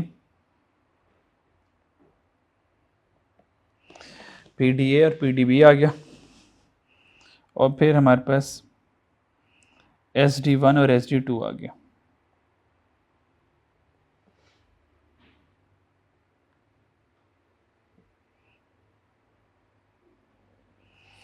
डन जी। चले आंडे, पहले वाला कॉमन एक्सपेंसेस को पिक करते हैं। फर्स्ट कॉमन एक्सपेंसेस कौन सा है जी? डायरेक्ट लेबर आ गया। क्या डायरेक्ट लेबर मेरा एफ एच है? जी बच्चों बोलो ज़रा, क्या डायरेक्ट लेबर मैं बांटूंगा? क्योंकि डायरेक्ट लेबर एफ एच नहीं है, तो यहाँ पे लिखूंगा नॉट एफ एच। तुम फैक्ट्री ओवरहेड नहीं हो। और देखो अगर एस डी वन और एस डी टू में होता फिर बांट देता, तो इसका मतलब ये हमारी गेम का हिस्सा नहीं है। डायरेक्ट मटेरियल, इसके बारे में ये कहेंगे तुम एफ एच नहीं हो, तो तुम भी हमारी गेम का हिस्सा नहीं हो, तुम भी हमारी गेम का हिस्सा नहीं हो। हाँ अगर यहाँ पे अवेलेबल होता, हाँ तो फिर वो होता प्रोडक्शन डिपार्टमेंट के लिए डायरेक्ट इनडायरेक्ट। ठीक है, फिर हम वो कर सकते थे। तो स्टार्ट कहाँ से करेंगे जी? Indirect labour. इनडायरेक्ट लेबर में टोटल कितना आ जाएगा? 2570। कितना आ जाएगा जी?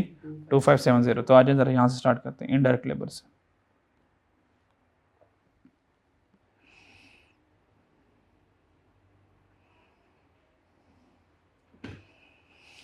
इनडायरेक्ट लेबर टोटल कितना आ जाएगा? 2570। 2570 इनडायरेक्ट लेबर आ गया। चलें आए ज़रा इसकी बेस ढूंढ के आते हैं जी। इनडायरेक्ट लेबर जी, बेस क्या जी?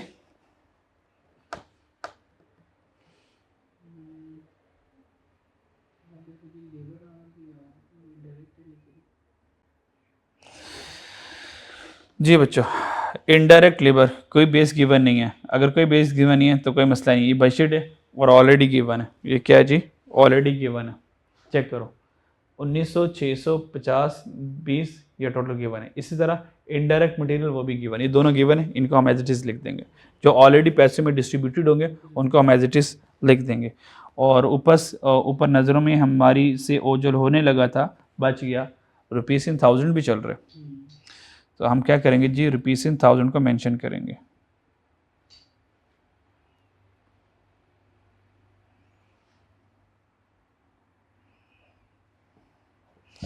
रुपीज़ इन 1000 जी। तो हम बेस में क्या लिख देंगे जी?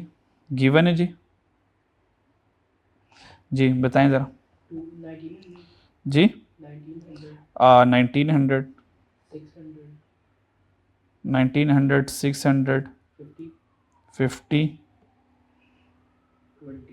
20। डन जी, ये हमने यहाँ पे लिख लिया।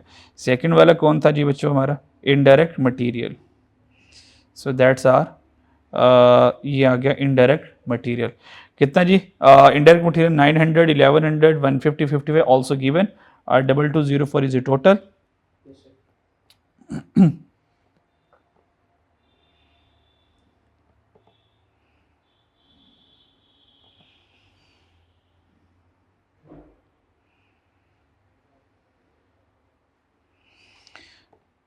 2204 5, 2205, ठीक है जी. और अमाउंट लिखवाएं जी. 900, 1100, 150, 55. डन जी. अच्छा जी, नेक्स्ट जी. ओके, नेक्स्ट हमारे पास आ गया फैक्ट्री का रेंट. और फैक्ट्री का रेंट ब्लैंक है, इसका मतलब मुझे यहाँ पे सारा का सारा फिलअप करना पड़ेगा. डन जी. Yes, sir. 1340 factory rent.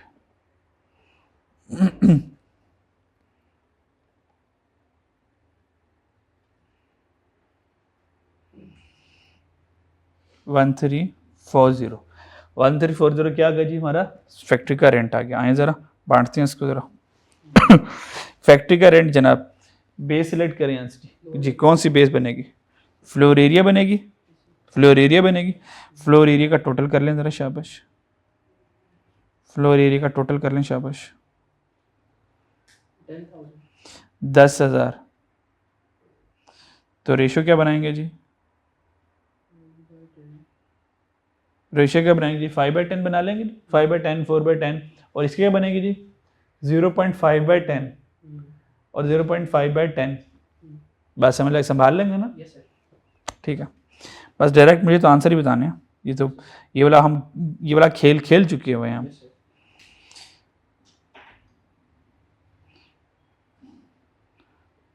जी जनाब, बस मुझे तो आंसर बताएंगे आप लोग.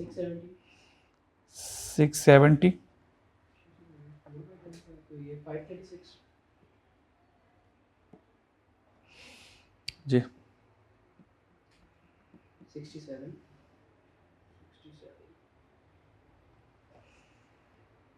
67. सेम ही था. Yes, sir. 5. डन जी. चले नेक्स्ट पे आ जाए जनाब. Who is the next one? Power cost 1515. Power cost.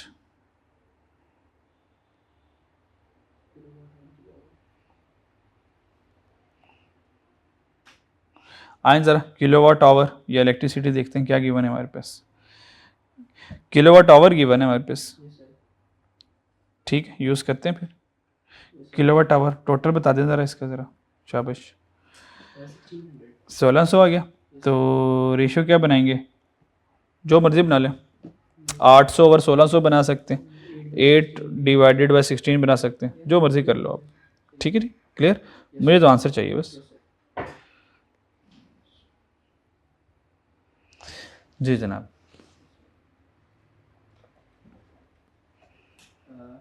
758.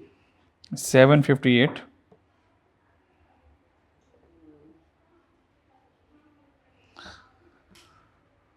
568.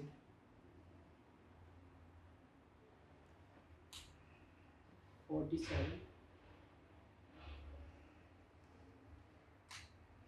142. क्या तक है मसला? Yes, sir. Okay, so the last one is depreciation 3500. ये तो cost हुआ. डेप्रिसिएशन के लिए देखें, कॉस्ट देखें है क्या?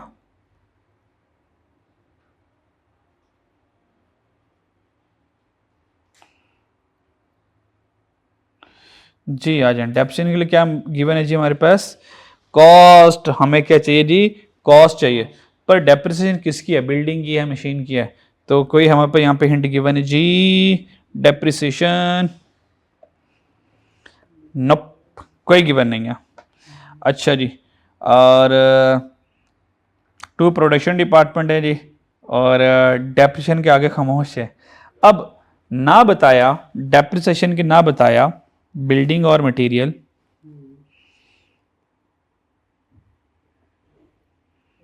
कि बिल्डिंग है या मशीन की है. क्या करें? जो इन्फॉर्मेशन गिवन होगी तो उसके ऊपर ले जाएंगे. अच्छा जी. डायरेक्ट लेबर और मशीन आवर्स हमारे पास नज़र आ रहे हैं. तो फिर हम अज्यूम करेंगे कि ये भाई साहब मशीन है, तो इसकी जगह हम यूज़ कर लेंगे मशीन आवर्स, और ऑप्शन नहीं है ना हमारे पास, ठीक है। तो मशीन आवर्स, ये हमने ऐसा क्यों किया, हमारे पास इंफॉर्मेशन नहीं थी, कुछ बताया नहीं था उसने, तो इसलिए फिर जो हमें नज़र आई तो हमने वो अज्यूम कर लिया। तो यहाँ पे अज्यूम का वर्ड लिख सकते हैं, मशीन ओवर अज्यूम। जी जनाब। तो वो पीछे ये रहता है 92 टोटल ज़रा कर ले ज़रा इसको।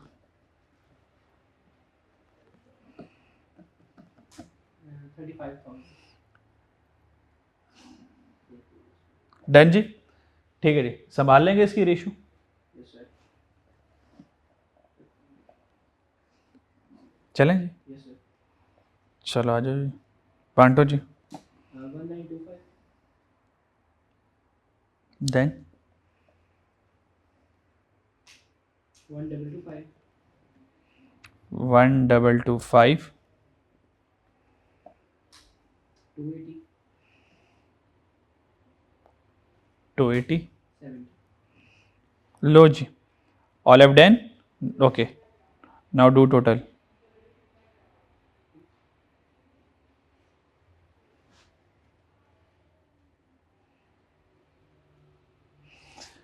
चारों को टोटल कर दें अंदर। 6153 6153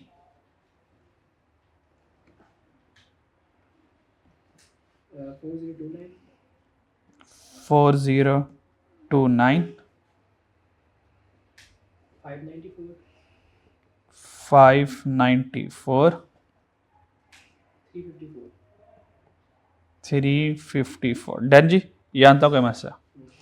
अब so that's a primary apportionment, ये क्या होगी जी हमारी प्राइमरी अपोर्शनमेंट। लिखने की जरूरत नहीं है वैसे, और लिखना चाहो तो लिख लो प्राइमरी अपोर्शनमेंट, पर मुझे तो सेकेंडरी करनी है, तो अब इन दोनों को उस पर बांटना है, ऐसे है। अब इन दोनों को उस पर बांटना, तो क्या करेंगे, secondary apportionment, re apportionment of service department. तो यहाँ पे हम लिख लेंगे re apportionment of service department.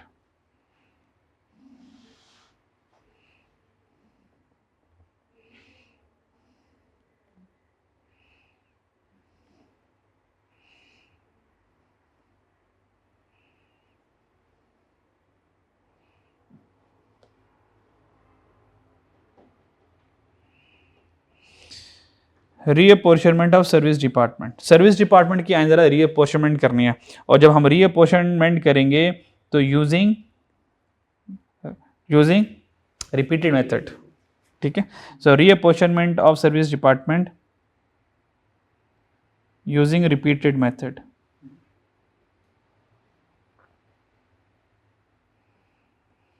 So repeated method को यूज करेंगे और हम करेंगे अपोर्शनमेंट। लो जी, आइन जी, सबसे पहले किसकी किस्मत जागी, किसको बांटे, पहले SD1 को बांट दें। जब हम SD1 को बांटेंगे तो 594 को बांटेंगे, तो यहाँ पे लिखेंगे हम SD1 की ज़रा देखते हैं परसेंटेजेस क्या है, SD1 की परसेंटेजेस क्या है, SD1 की परसेंटेज क्या, 30 65 और 5, 30 65 और ये 5, ये हमारे पास है सब, 30 65 5, तो यहाँ पे लिख लेते हैं 30 65 और 5, ये हमने यहाँ पे बेस पे लिख लिया। डन जी, 30 65 और 5, ठीक है।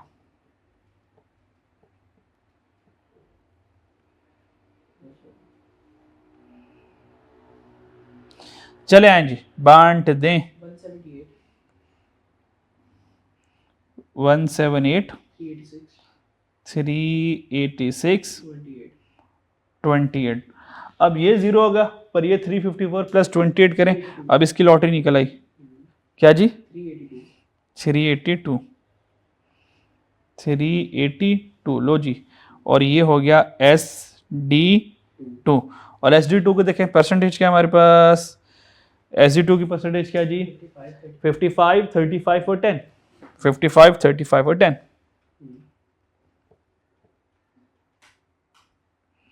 55 35 और 10।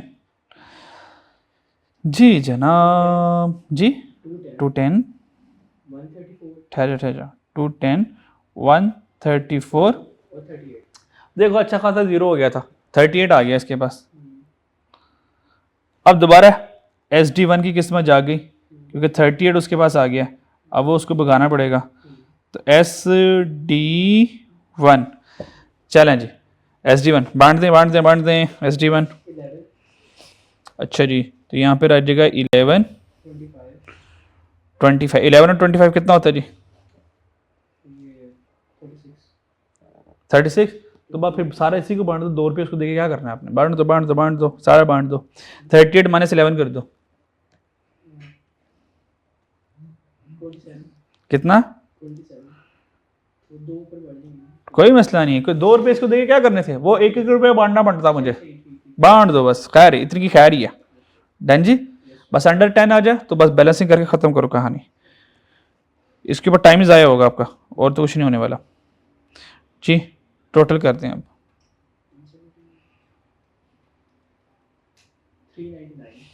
0 0 और ये कितना आ गया?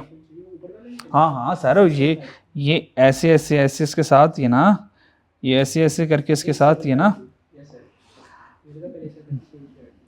नहीं सारे साथ से चल रहे हैं ना, वो बीच में वो मैं डिस्क्रिप्शन लिख दी तो गैप आ गया, वरना गैप ना था। 655 और हमसाया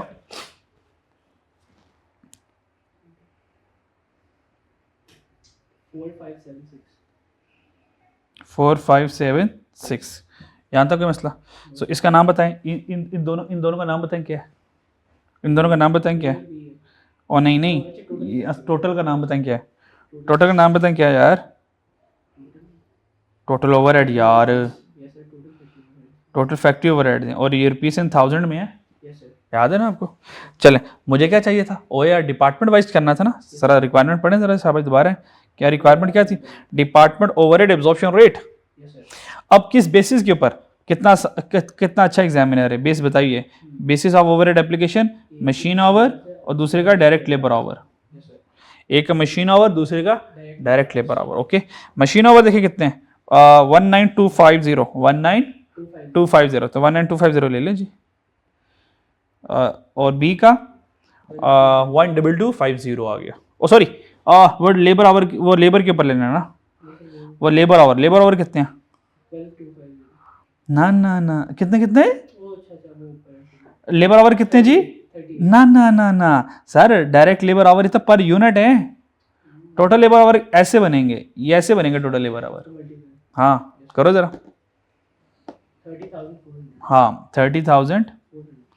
30,400 ये बनेंगे लेबर आवर, ये ऐसे बनेंगे। 38 तो पर यूनिट है, एक यूनिट के ऊपर इतने लेबर आवर लगने, टोटल लेबर आवर कितने लगे? हाँ ठीक है, अब ये लेंगे हम। डन जी, चलें आ जाए जी। तो क्या करना जी? डिवाइडेड बाय पहले वाले बुजुर्गों को मशीन आवर, दूसरे वाले बुजुर्गों को labour our. Done ji, machine our कितने थे?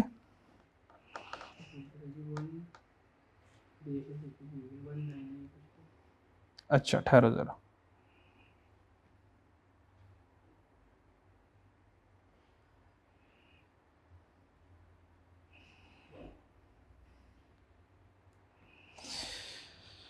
मशीन आवर हैं 19250 और वो 3400।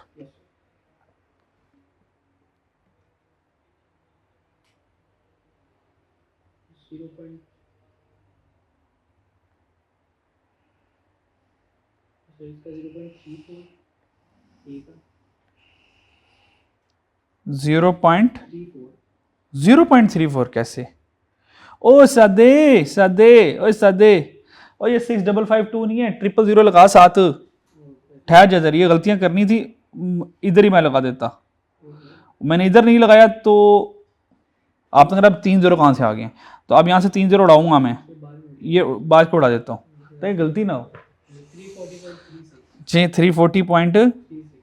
340.36 और साथ वाला हम साया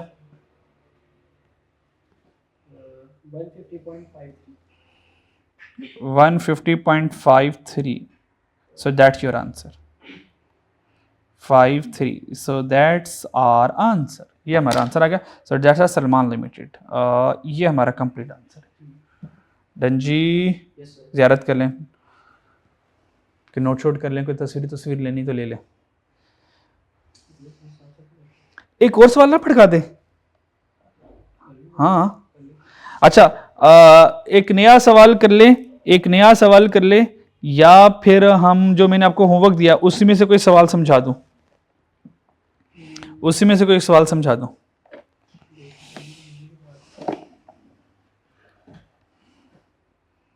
टाइम है ना हमारे पास अभी? माशाल्लाह माशाल्लाह, बरकता। अच्छा जी, पास पेपर हो गया जी हमारा। लेक्चर नोट पे वापस चलते हैं ज़रा जी।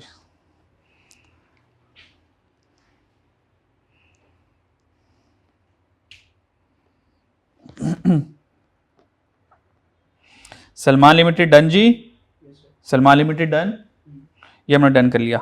अच्छा जी, अल्फा नाइट्रेट, कैलिफोर्निया, जायका, इन चारों की डिस्कशन कर देता हूँ जल्दी जल्दी से। डन जी, ठीक है। या अंबर लिमिटेड भी करवा सकता हूँ, ये वाली ऑप्शन भी आपके पास है।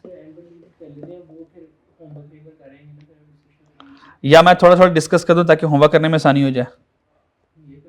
हाँ ठीक है जी, थोड़ा हल्का का डिस्कस कर देता हूं ताकि आप लोगों ने होमवर्क करना आसान हो जाए। डन जी, इसकी डिस्कशन कर लेते हैं और फिर मैं अंबर लिमिटेड वाला सवाल, फिर नहीं ये नहीं हो पाएगा।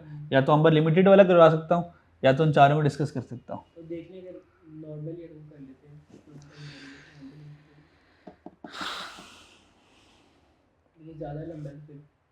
नहीं इतना लेंथी नहीं है वो, उसमें ज़रा अंडर ओवर अप्लाइड वाला मसला आएगा, बस अंडर ओवर अप्लाइड वाला मसला आएगा। और अंडर ओवर हमें कैलकुलेशन करनी आती है, जिसमें एक्चुअल ओवरहेड और अप्लाइड।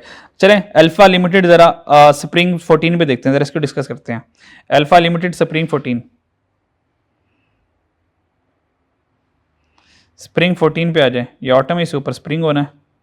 अच्छा, अब ये आपके पास होमवर्क में था, ठीक है। ये क्या था जी? ये होमवर्क में था।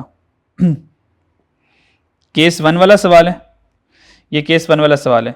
और क्यों रिक्वायरमेंट पढ़ें, calculate apportionment overhead absorption rate for machine assembly finishing department. जब भी डिपार्टमेंट के OAR पूछेगा तो वो आपका कौन सा है जी? केस 1 है। डन जी, क्लियर बात समझ लगती है। आप चेक करें, अब चेक करें, ये हमारा PDs है तो मेंटेनेंस कौन सा हो जाएगा आपका? SD हो जाएगा। अब डायरेक्ट वेजेस है, इग्नोर कर दूंगा। इनडायरेक्ट वेजेस है तो ये ले लूंगा। डायरेक्ट मटेरियल है, ये इसके पास नहीं है तो इसको भी क्या कर दूंगा? इग्नोर कर दूंगा। फिर आगे, ओहो इसको क्या हो गया यार, डायरेक्ट वेजेस गई और यहाँ से डायरेक्ट मटेरियल हमारा गया। एंड ये सब कुछ ऐसे चलता रहेगा, ऐसे ही चलता रहेगा। डन जी, ठीक है। ये हमारे पास आ जाएंगे कॉमन एक्सपेंसेस आ जाएंगे। यार क्या कर रहा है बार बार,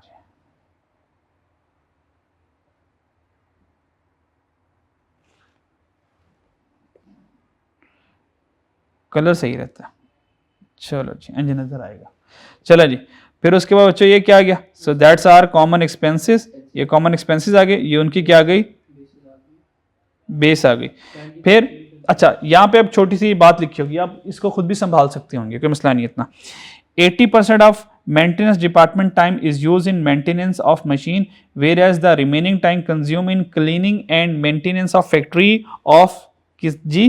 फैक्ट्री बिल्डिंग। कहता है 80% of maintenance department time use in maintenance of machines. ये जो मेंटेनेंस डिपार्टमेंट है ना बच्चों, ये वाला जो SDs वाला है, इसका जो 80% टाइम है वो किसके ऊपर जाता है? मेंटेनेंस ऑफ मशीन, ये मशीन के ऊपर जाता है। Whereas remaining time is consumed in cleaning and maintenance of factory building. और जो रिमेनिंग जो इसका टाइम है वो जाता है फैक्ट्री को क्लीन और मेंटेन करने में।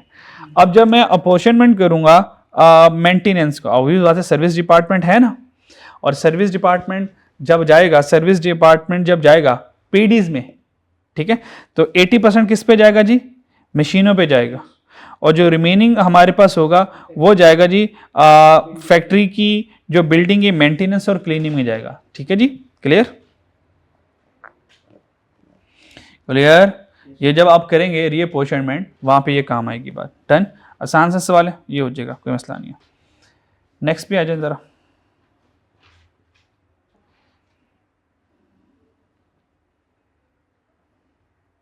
नेक्स्ट सवाल कौन है जी? नाइट्रेट लिमिटेड वाला। नाइट्रेट लिमिटेड स्प्रिंग 12 पे आ जाए जरा अब।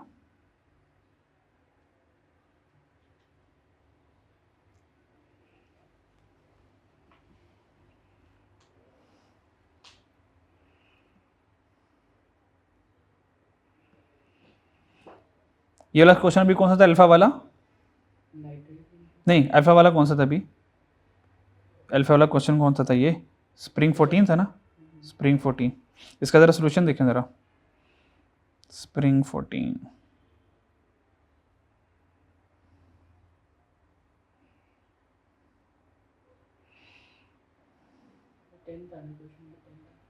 हाँ ये वाला, ठीक है। जब आपने ये मेंटेनेंस का टोटल ये आ गया, मेंटेनेंस का टोटल कितना आ जाएगा? 264, ठीक है जी। तो जब आपने सेकेंडरी अपॉर्चनमेंट करनी है ना, तो 264 का 80% किसको देना जी? मशीन आवर की बेस के ऊपर अपोर्शन कर देना। डन जी, कर दिया? कर दिया। 80% मशीन आवर की बेस के ऊपर ये आ जाएगा आपके पास 188, 9, 14। फिर जो 20% होगा वो किस बेस के ऊपर था जी? क्लीनिंग एंड जो भी था कुछ, तो वो फ्लोर, क्लीनिंग किसके ऊपर था? Floor area. तो 20% जो है हमने यानी कि 264 का पहले 80% लिया और वो 188, 9, 14 आ गया। फिर दोबारा 264 का हमने जो 20% लिया वो कितना है जी? 53। फिर 53 को इस बेस के ऊपर, फ्लोर एरिया की बेस के ऊपर बांट दिया। बस, बाकी तो पुराना वाले काम है। बस ये थोड़ी सी शायद बात थोड़ी सी आपको ट्रिक लगता। डन जी। अब यहाँ पर आ जाए, ये सेकेंडरी अपॉर्चनमेंट की परसेंटेज नहीं दी। ये सेकेंडरी अपॉर्चनमेंट के लिए उसने हमें कहानी सुना दी कि जो 264 टोटल है ना, अब इस 264 को, इस 264 को, ये जो 264 है, अब इसको पीडीएस में कैसे बांटना है? कोई ना कोई बेस चाहिए। अब बेस क्या है? उसने कहा भाई 264 का 80% लो, वो मशीन आवर की बेस के ऊपर बांट दो। तो 264 का 80% बनता है 211। इस 211 को हमने मशीन आवर की बेस के ऊपर ही बांटा है। फिर 264 का 20% कितना बनता है? 53। उसको हमने बांटा क्लीनिंग के लिए था ना वो, तो उसको फ्लोर एरिया के बेस के ऊपर 31, 13 और 9 के ऊपर बांट दिया। बस समझ लगी? चलो चलो, इस डिस्कशन से फायदा होता है, अब ये आराम से उनसे आप कर लोगे। देन देखते हैं नेक्स्ट क्वेश्चन क्या।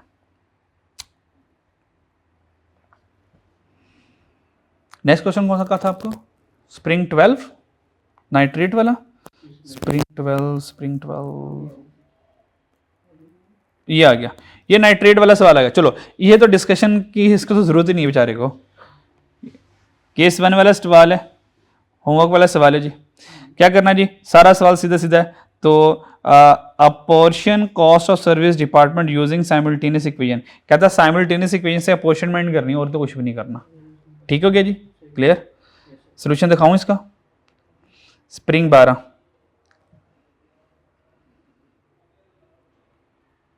कर लोगे ना? ये सारे करने हैं, इसलिए मैं डिस्कशन कर रहा हूँ, टाइम इसलिए अपना लगा रहा हूँ ताकि आप लोग कर लें। ये ना आप लोग ना करके इससे अच्छा मैं फिर नया सवाल करवा लेता। फिर स्प्रिंग 12 लो जी, स्प्रिंग 12, ये स्प्रिंग 12 आ गया। चेक कर रही है? चेक कर रहे हैं? So that's our answer, that's our answer. ये आंसर है, प्लीज ये आंसर है। डन जी। ऐसे ही कहते ना, ये ओवरऑल ऑलरेडी आपके पास गिवन है, तो फिर आपने क्या करना है? अलजेब्रिक मेथड से ये आपने ये वाली अपॉर्चुनिटी करनी है। और चेक करें उसने अलजेब्रिक मेथड कितना कैसे के लगाया हुआ है। हम तो ऐसे नहीं करेंगे, हम क्या करेंगे? डायरेक्ट ये वाली इक्वेशन उठाएंगे, ये वाली उठाएंगे और कैलकुलेटर में पुट करेंगे, तो एक्स हमारे पास 19,000 आ जाएगा और वाई हमारे पास 12,500 हो जाएगा। तो बांट देंगे उसको हम 12 नंबर का। हाँ पर देखना, स्प्रिंग 2012 में आया है, ऐसे तो 26 में बैठा हुआ है। कितना साल पुराना है? 12 नंबर का था मेरे ख्याल में शायद। तो ये डिस्कशन के लायक नहीं है, इसमें एक छोटी सी डिस्कशन थी। नहीं, 10 नंबर का। अब नहीं आता ये सवाल। अब अगर अब आएगा भी तो ये 8 नंबर का आएगा। ठीक है जी? अच्छा जी, नेक्स्ट। हाँ ना आपने साइमल्टेनियस इक्वेशन बनाने के नंबर होंगे, अगर वर्किंग के नंबर होंगे ना, आप लिखेंगे बाय यूजिंग कैलकुलेटर और आंसर जब सही लिखेंगे वो पूरी वर्किंग का नंबर देगा। ये तो हमारा स्मार्टनेस है भैया। हमें एक चीज आती है, तो हमने क्यूबी में सीखी हुई है इक्वेशन को सॉल्व करना, तो हम वो यूज करेंगे जी। डन जी। तो अल्फा लिमिटेड में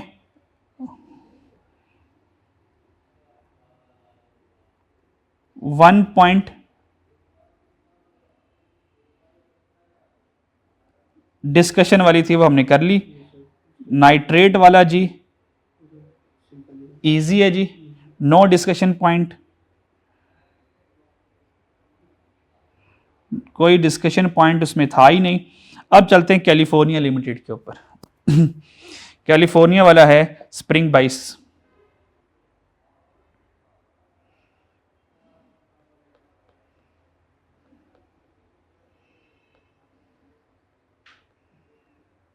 लो जी, कैलिफोर्निया वाला आ गया स्प्रिंग बाइस वाला। कैलिफोर्निया लिमिटेड स्प्रिंग बाइस वाला, इसमें सिर्फ एक पॉइंट डिस्कस करने वाला, एक पॉइंट डिस्कस करने वाला है। यहाँ पे भी वन डिस्कशन पॉइंट आएगा। कैलिफोर्निया लिमिटेड वाले में ये हमारे पास ओवरहेड्स आ गए जी, ये हमारे पास क्या आ गए जी, ओवरहेड्स आ गए, और ये उनकी क्या आ गई, बेस आ गई। सब कुछ सही चल रहा था। रिक्वायरमेंट पढ़ें जरा, रिक्वायरमेट क्या जी, कंप्यूट डिपार्टमेंट ओवरहेड। आपको होता है जब डिपार्टमेंट का OAR आएगा तो केस 1 है, तो सारे सवाल इसलिए मैंने केस 1 में रखे हुए हैं ताकि आपको प्राइमरी पोर्शन में यानी कि सेकेंडरी पोर्शन में का सवाल मैक्सिमम तक जाएगा। अगर सेकेंडरी नहीं है तो प्राइमरी तक रुक जाएगा सवाल। इसमें मसला ये आया, ये एक उसने लाइन लिखी, ये उसने लाइन लिखी, the per hour fuel consumption of machine in department AC is 50% more than that of machine in department AB। इसका मतलब क्या, इसका मतलब ये है कि ये जो हमारे पास डिपार्टमेंट AC है इस 50% मोर, उसने 50% ज्यादा जो है वो क्या कंज्यूम किया जी, फ्यूल कंज्यूम किया। सो AC consume 50% more fuel than compared to department AB। तो इसका मतलब AC ने 50% ज्यादा कंज्यूम किया है AB से। यस सर, नो, ये बात समझ लगती है। सो AC ने जो फ्यूल कंजम्पशन है,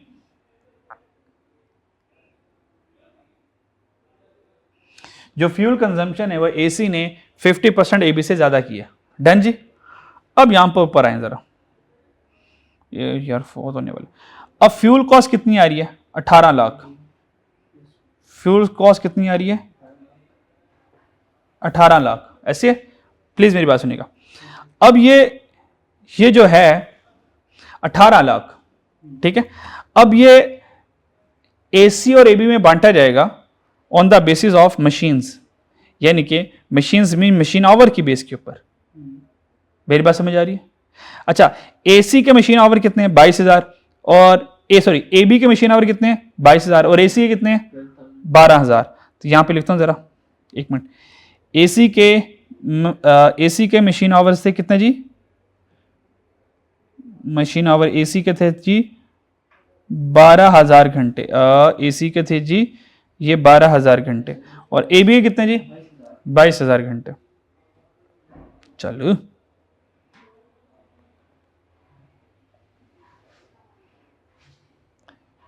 ये 22,000 घंटे। डन जी, मेरी बात समझ लगती है। ओके, अगर मैं इनको टोटल करूं तो कितना बन गया, 34। इसका मतलब 34,000 आवर्स अगर मैं अपोर्शन करूं। अब यहां पर एक्सपेंस कितना था, फ्यूल कॉस्ट कितनी थी, 18 लाख। डन जी। अब मैं जब 18 लाख को AC और AB में बांटूंगा तो क्या रेशियो में बांटना था मैंने पहले, 12,000 बांटना नहीं है, 12,000 divided by 34,000 multiply by 18 lakh. पर ये गलत होता। ये गलत क्यों होता, क्योंकि देखो AC में मशीन चली 12,000 घंटे, AB में मशीन चली 22,000 घंटे, दोनों में तो बराबर खर्चा जा रहा है। लेकिन जो AC जो है, जो फ्यूल कंज्यूम करती है AC वाला डिपार्टमेंट, वो 50% ज्यादा करता है। तो कह सकता हूं ये जो खर्चा है AC को ज्यादा रहना चाहिए, 12,000 घंटे की बेस के ऊपर तो नहीं जाना चाहिए। मेरी बात समझ आ रही है। इसको 12,000 घंटों की बेस के ऊपर नहीं जाना चाहिए, इसको डबल करना चाहिए, यानी कि 12,000 और अगर 50% बढ़ाएं तो 6000 और बनते हैं इसके, यानी कि ये 12000 नहीं, 18000 होने चाहिए। ठीक है जी, तो इसका सोल्यूशन पर आए जरा। स्प्रिंग बाइस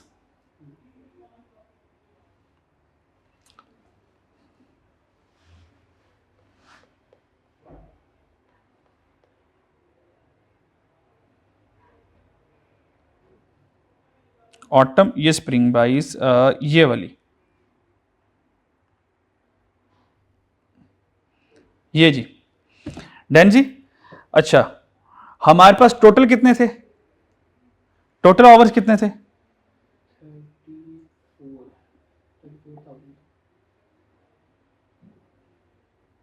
बल्कि यहीं से समझा देता हूं आपको। स्प्रिंग बाइस यहां पर आ जाए, ये था। लेकिन अगर एसी 50% ज्यादा कंज्यूम कर रहा है तो भाई एसी को तो ज्यादा वो फ्यूल कॉस्ट देने चाहिए ना। तो अब हम एसी को ये फ्यूल कॉस्ट 12000 के ऊपर नहीं देंगे, इसको जरा न्यू इसकी मशीन आवर कैलकुलेट करेंगे। जरा इसका 50% ज्यादा लें, जरा इसका 50% ज्यादा लें जरा, कितना? 18000, और ये 22,000 ऐसे ही रहेगा। अब टोटल कितना बना? हाँ 40,000। अब ये वाली रेशियो लेंगे आप, इस 18 लाख को बांटेंगे इस रेशियो के ऊपर। कैसे?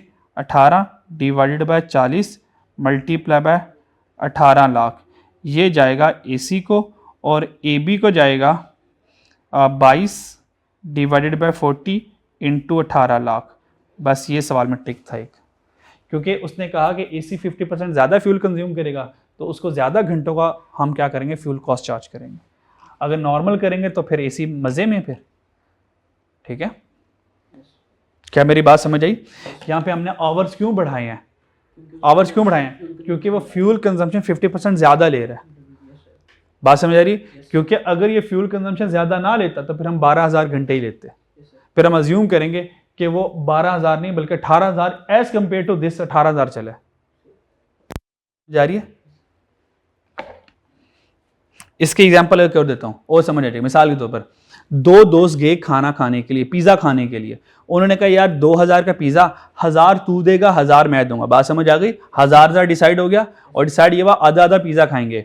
एक थोड़ा मोटू था, वो आधा नहीं, वो आधे से ज़्यादा खा गया, आधे से ज़्यादा उसने खा लिया। और जो साथ उसका दोस्त था वो स्मार्ट सा था, उसके हिस्से में शायद 2 पीस आए, और वो तकरीबन 4 पीस मोटू खा गया, 2 पीस स्मार्ट वाले ने खाए। उसने कहा माशाल्लाह हम दोनों ने पिज़्ज़ा मिल के खा लिया, चलो जी आओ आधे आधे पैसे दे।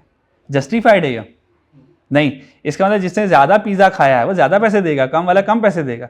जिसने ज्यादा फ्यूल खाया है वो ज्यादा आवर्स के अज्यूम करेंगे। ठीक है जी, as compare to previous one. Done जी, ये हो गया।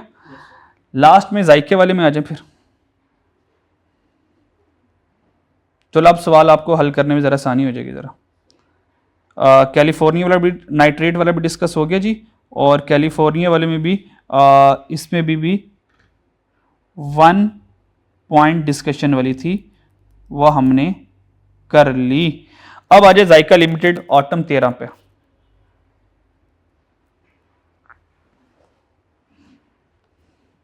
अब ये सारे करने हैं। ठीक है, अब तो डिस्कस भी हो गए हैं यार, अब तो आप लोगों ने वैसे मुंह चुके फड़का फड़कू देना बस।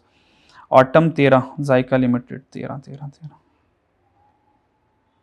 हाँ ये आ गया जायका, ये जायका लिमिटेड वाला अच्छा सवाल है, बहुत अच्छा सवाल है एक। ठीक है जी, ये हमारे पास एफओएच आ गया जी, ये एफओएच आ गया जी, और ये उनकी आगे बेस। इनमें तो कोई मसला नहीं है, पुराना वाला काम हो चुका है। रिक्वायरमेंट पकड़ते हैं, रिक्वायरमेंट पढ़ते हैं जी। कैलकुलेट, पहली बार ये हमारी जिंदगी में आया, पहली बार आया कॉस्ट ऑफ ईच कॉटन। अगर कॉस्ट ऑफ ईच कॉटन है तो आएगा direct material cost, direct material cost पर कॉटन। डन जी। फिर डायरेक्ट लेबर कॉस्ट पर कॉटन, फिर एफओएच पर कॉटन। मेरी बात समझ आ रही है? अब जब एफओएच आएगा ना तो मेरे पास कितने डिपार्टमेंट है? 3 डिपार्टमेंट है, सिलेक्शन, जेम, बॉटलिंग। तो एफओएच 3 आएंगे, सिलेक्शन का, जेम का और बॉटलिंग का। तो एफओएच आएंगे 3। इनको यार खुले मैदान में लिखना चाहिए था। तो यहां पे आ जाएगा कॉस्ट पर कॉटन। कॉस्ट पर कॉटन कैसे आएगा जी? कॉस्ट पर कॉटन कैसे आएगी? डायरेक्ट मटेरियल कॉस्ट इधर आ जाएगा, डायरेक्ट लेबर कॉस्ट इधर आ जाएगा। मेरी बात समझ आ रही है, समझा रहा हूँ ना उसी। फिर ये आ जाएगा FOH। अब FOH में 3 हजरात आ जाएंगे, कौन कौन? सिलेक्शन, जैम और बॉटलिंग। यहां से ये 3 आएंगे, ये 3 बुजुर्ग भी इसमें ऐड होंगे। जब 3 बुजुर्ग ऐड हो जाएंगे तो ये हमारे पास फाइनल आंसर आ जाएगा। ये ऐसे करना है, और ये तो हम करेंगे, इसका मतलब ये दोनों हजरात को गिवन करेगा हमें। ये याद है, हमने शुरू में अर्ली डिस्कशन में हमारी ये बात आई थी कि सर अगर कॉस्ट आ जाए तो हम क्या करेंगे, तो इस सवाल में आ जाएंगे। अब यहां पर आ जाए, अब ये तो होता है प्राइमरी पोर्शनमेंट का डिजाइन। अब चेक करें, जिस हजरत ने सेकेंडरी पोर्शनमेंट भी दे दी, सर्विस डिपार्टमेंट की पोर्शनमेंट दे दी। After production the jam bottle are finally packed in a carton consisting of 12 bottles. कहता है जब जैम बन जाती हैं उसको हम कार्टन में पैक करते हैं, यानी कि एक कार्टन में कितनी बोतल आती हैं जी? 12 बोतलें आती हैं।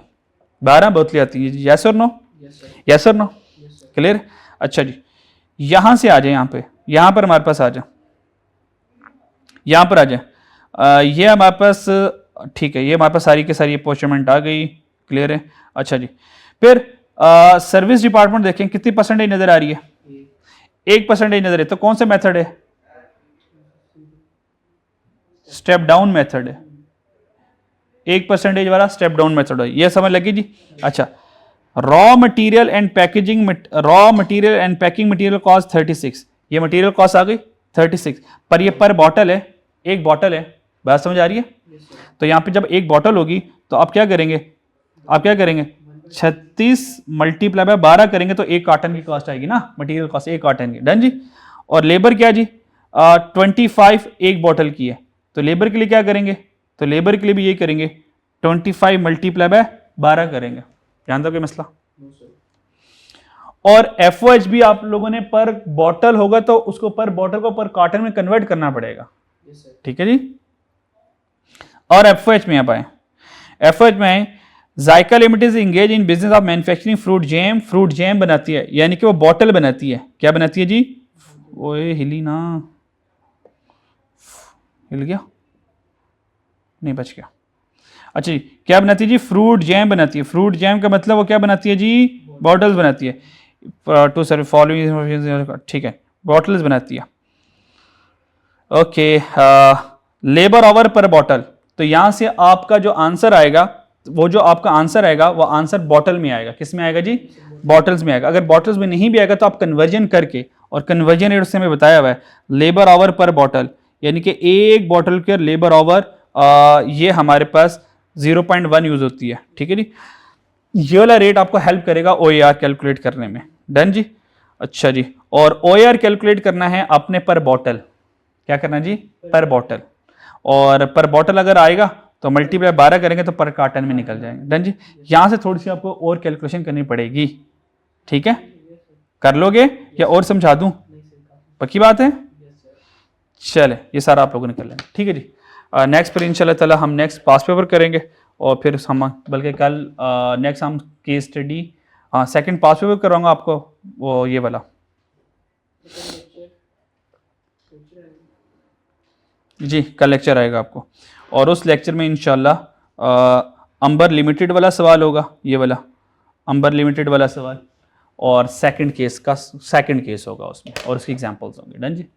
अल्लाह हाफिज़।